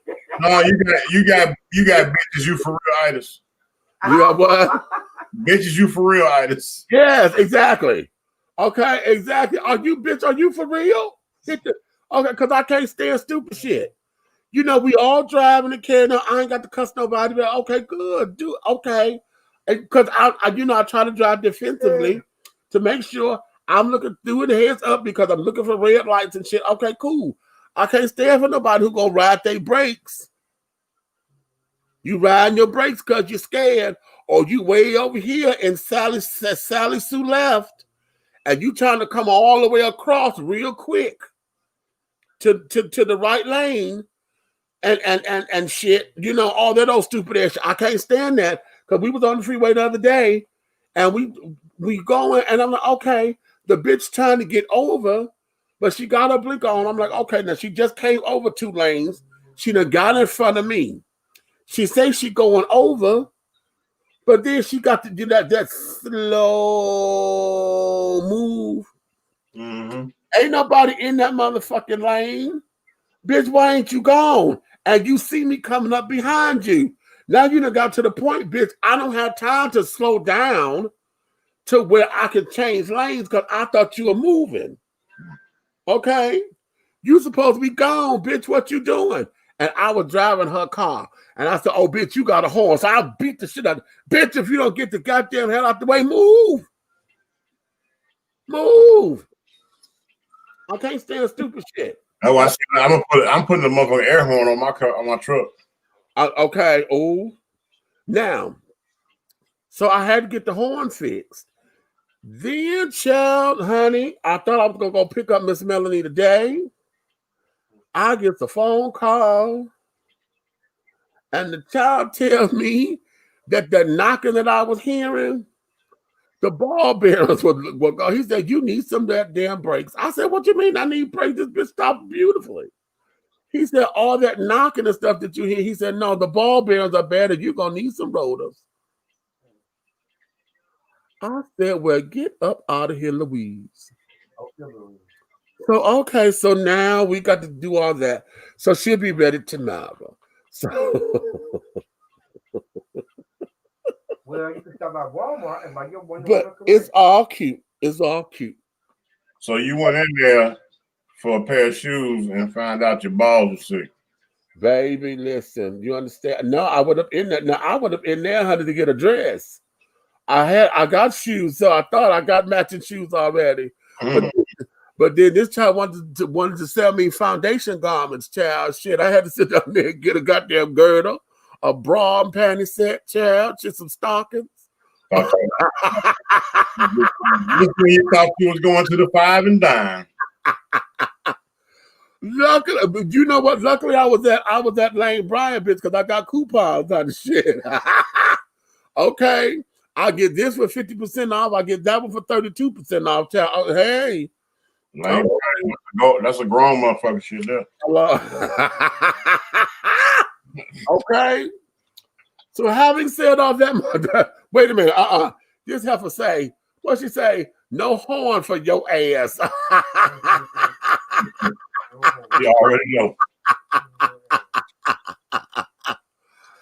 I need my horn. And then now see, it's a good thing for my horn, honey, because see, Nikki, listen, we do have a little bit of fun because we'll go down the street. If I see a cute little boy or a man, let me say a man, honey, because I don't want y'all to think I'm trying to harass the children. Okay. But you let me see something that looked like he played for the Dodgers or somebody, honey. Walking up the street.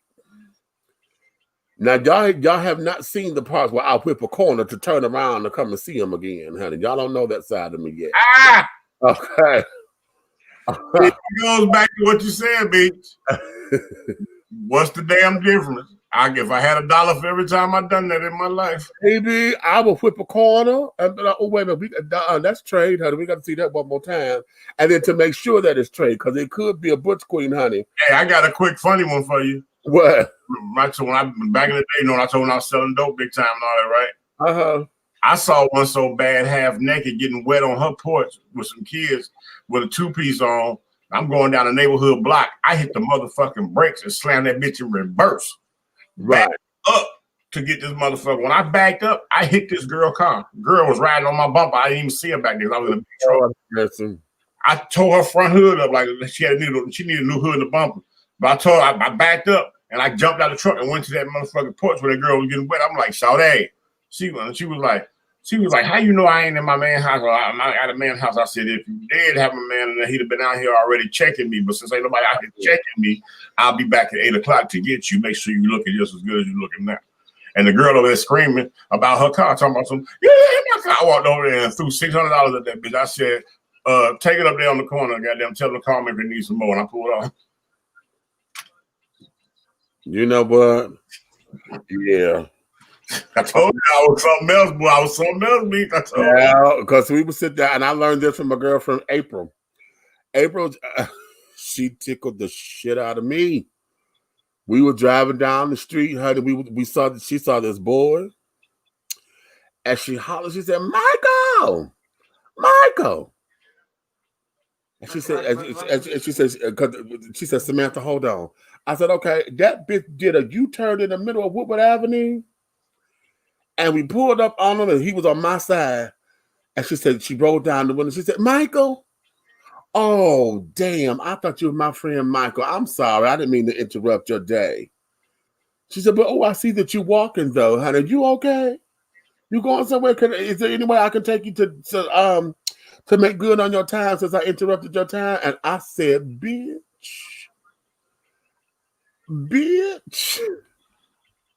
When it was all said and done, honey, yeah, she had to trade. That boy came back to her house when it was all said and done. And ever since that day, bitch, I've been in the car with Nikki, honey. But she said, what's his name, Meech? I said, Eugene. Hey, Eugene. We holler out the window all the time. So, yeah, they ain't seen me yet. Yeah. And see, because of COVID, I couldn't get out. And, yeah, I couldn't do what I like to do, honey. But, oh, I told you I used to let my homeboy, remember the one I told you worked for me, Anthony? Yeah. I used to let Anthony, when he sees something, when he ride with me in the truck, I used to let Anthony be like, oh, nigga, pull over, that's fresh meat right there. Right. I'll pull over and let him go do what he do. I'll be like, he used to come back and with a phone number, he'll come back with a number. I don't know what he say to him, but he come back with a phone number, and he used to look at me, he used to tell me all the time, he said, you got to be the coolest nigga on the planet. You let my gay ass get out and go with another nigga and waited on me. But wait a minute, honey, because see that's Papa on the pussy, honey, because I know that y'all got listen. She got trained at the car to go talk to another piece of trade bitch. All you know when she tell her sister friends, honey, man, bitch, I had Trey pull over. I said, wait a minute, stay right there, Dad. I'll be right back to go get the other trade. Okay. Listen, I already peeped that game, honey. She ain't telling you straight trade yet. She just said trade. Okay. I love it. You and that fly or that mosquito? It must be a mosquito, though. He was a fly. Okay. Well, he done flew on, honey. Oh, yeah, this time I was waiting on him. I had the weapon waiting on him. Okay. So, yes, my darling. So, for all of y'all who are still here with us, we thank you. And we love you guys for coming up in here for this Inspiration Sunday. Inspire your desire to inquire and acquire. What is it? Your homework assignment, children. I'm going to give y'all homework on these little inspirational Sundays. Your homework assignment is going to be take a list, do some inventory of what it is that you wish to do with your life. Okay. What questions are you wanting the answers to? And be realistic. Don't you sit up here and get to asking questions out there that you ain't gonna get no answer to right away. Because some of the questions that we have about the mysteries of life, they unfold. And I'm gonna give you a secret. Most of the time when we get the answer will be at the end of our lives. So don't be quick to be wanting answers. Okay. But make them realistic. What is it that you want to inquire about? What is it that you wish to acquire? You're trying to grow your territory. You're trying to leave a legacy behind for those who are coming after you. What is it that you're going to put on the mark that's going to be a betterment for those to come after you? What is going to be your stamp to say, hey, I've been here? Tina Marie say, honey, I've been here before. Once I was a white gazelle on horseback riding free. Ow! Woo! Wait a minute. That's my shit, yeah. Woo! That got me right there. Okay. So what is it that you want to leave behind? What's going to be your imprint, honey? Are you going to have your footprints in the sand, honey? Huh? What is it? What is it? I'm blessed. I'm so blessed. God help me. I am so blessed because y'all heard, we were talking about the sports and the thing that there's the College Park Skyhawks. They are the G League to the Atlanta Hawks. Okay, the basketball team. And because of what I do for the city, my name is on that new arena, honey. They got my name on the commemorative plaque that's outside. Baby, I know I've done something. But that's only a start. That's only a start. See, I don't want to just stop there. I need to build that increase so that my grandnieces and grandnephews and carrying on, because I got a new grandnephew on the way. All of them, when they become grandparents and they become great-grands and carrying on, that legacy there has got to. So what is your legacy? What is it that's going to be your legacy? Okay. What is it that you want it to be? Why don't you ask yourself that question? What do I want my legacy to be? But you said something tonight about rebirth or increase. That's good shit. Come on. You know the lines, girl. You know that's Tina Marie, bitch. Is what you're saying about every 9 months, you should be figuring out what you've done to increase yourself towards that goal. Something new. Yeah. You know what I say on an addendum to your homework? I need everybody to go get a calendar, check their birthday, whether your birthday is tomorrow or whether your birthday is in the next 9 months or the next 2 or 3 months. So some of us got to work faster than others. But what I'm trying to get you all to do is find out where you have come from 9 months ago up to your birthday that's coming ahead of you. And if you have a birthday that's that far out, then set a goal that's going to set you to the point where Meech is talking about. Set a goal that's going to be one step in the sand for eternity. How about that? And every 9 months, take a step. How about that? And it's got and listen, I want y'all to be realistic because see, oftentimes with these kinds of things, everybody look for the real big stuff. It could be something as simple as changing your hairstyle because you're trying on a new look. You want to get a little bit more professional, or if you're in entertainment, you're trying to do something to rebrand yourself. It could be changing your wardrobe, honey. Maybe you done went from jeans and a little t-shirt, honey, to khakis and a polo. Okay, to give you that dress down Friday business casual look. Okay, as an everyday look. You understand? Start to do something that's going to change the trajectory of what it is that you want and what it is that you're trying to do. These are the things, and listen, it could be changing your furniture around in your house. Okay, y'all done heard me say I need to organize over here because I got to organize some shit. I got to get rid of shit, organize shit. Okay, what is it? But we know you need to be put the fuck out while it's happening. Yeah, that's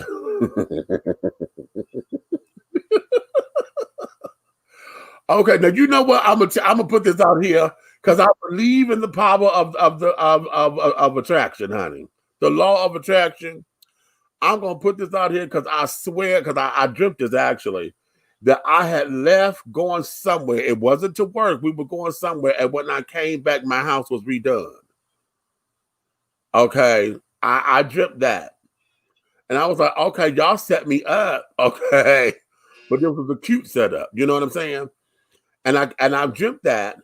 And yeah, I have to be because see, though I'm attached to certain things, I also know that I'm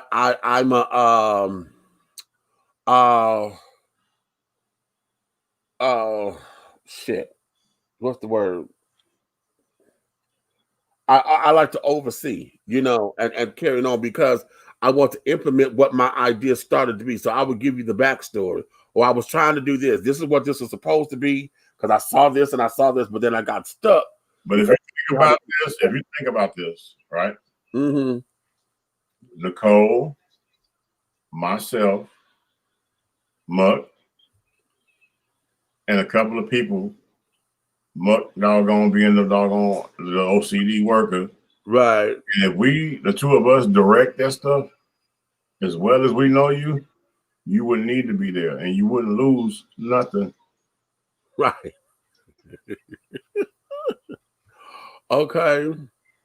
Think about it. All right. Just think about it. I'm just thinking about it. I'm telling you. I will put that out there. I'm gonna throw that out there. So listen, children, when I said this 15 minutes ago, we were trying to let y'all go home or go back to your lives. We thank you for sharing your world with us and having crumpets with us, honey. So now you may finish all of your crumpets, my darlings, because the tea has been dished. And you've been dishing tea, darlings, with Big Meech and Aunt Nikki and the big guy ally over here. This is Big Red. What's happening? Listen. Okay. Wait a minute. She said, Mook been there. She started. Yes, she has. Okay. So if you love me, tell a friend, honey. If you hate me, tell all of your enemies. But do know this: one way, shape, style, form, or fashion, everything that we do over here is going to move forward, darling. We're going to send shout outs and sending up praise reports of healing and compassion and love and wisdom and strength and understanding out there to the Hutchinson family, as we have lost one of the members of the iconic Emotions. Don't miss my neighbor. Okay. Never hang around. Okay.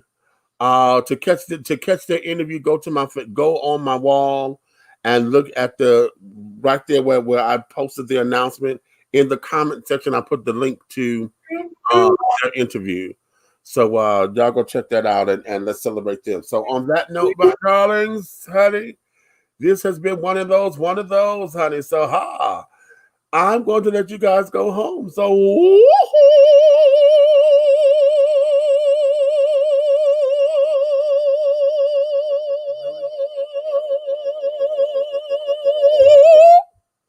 and cut.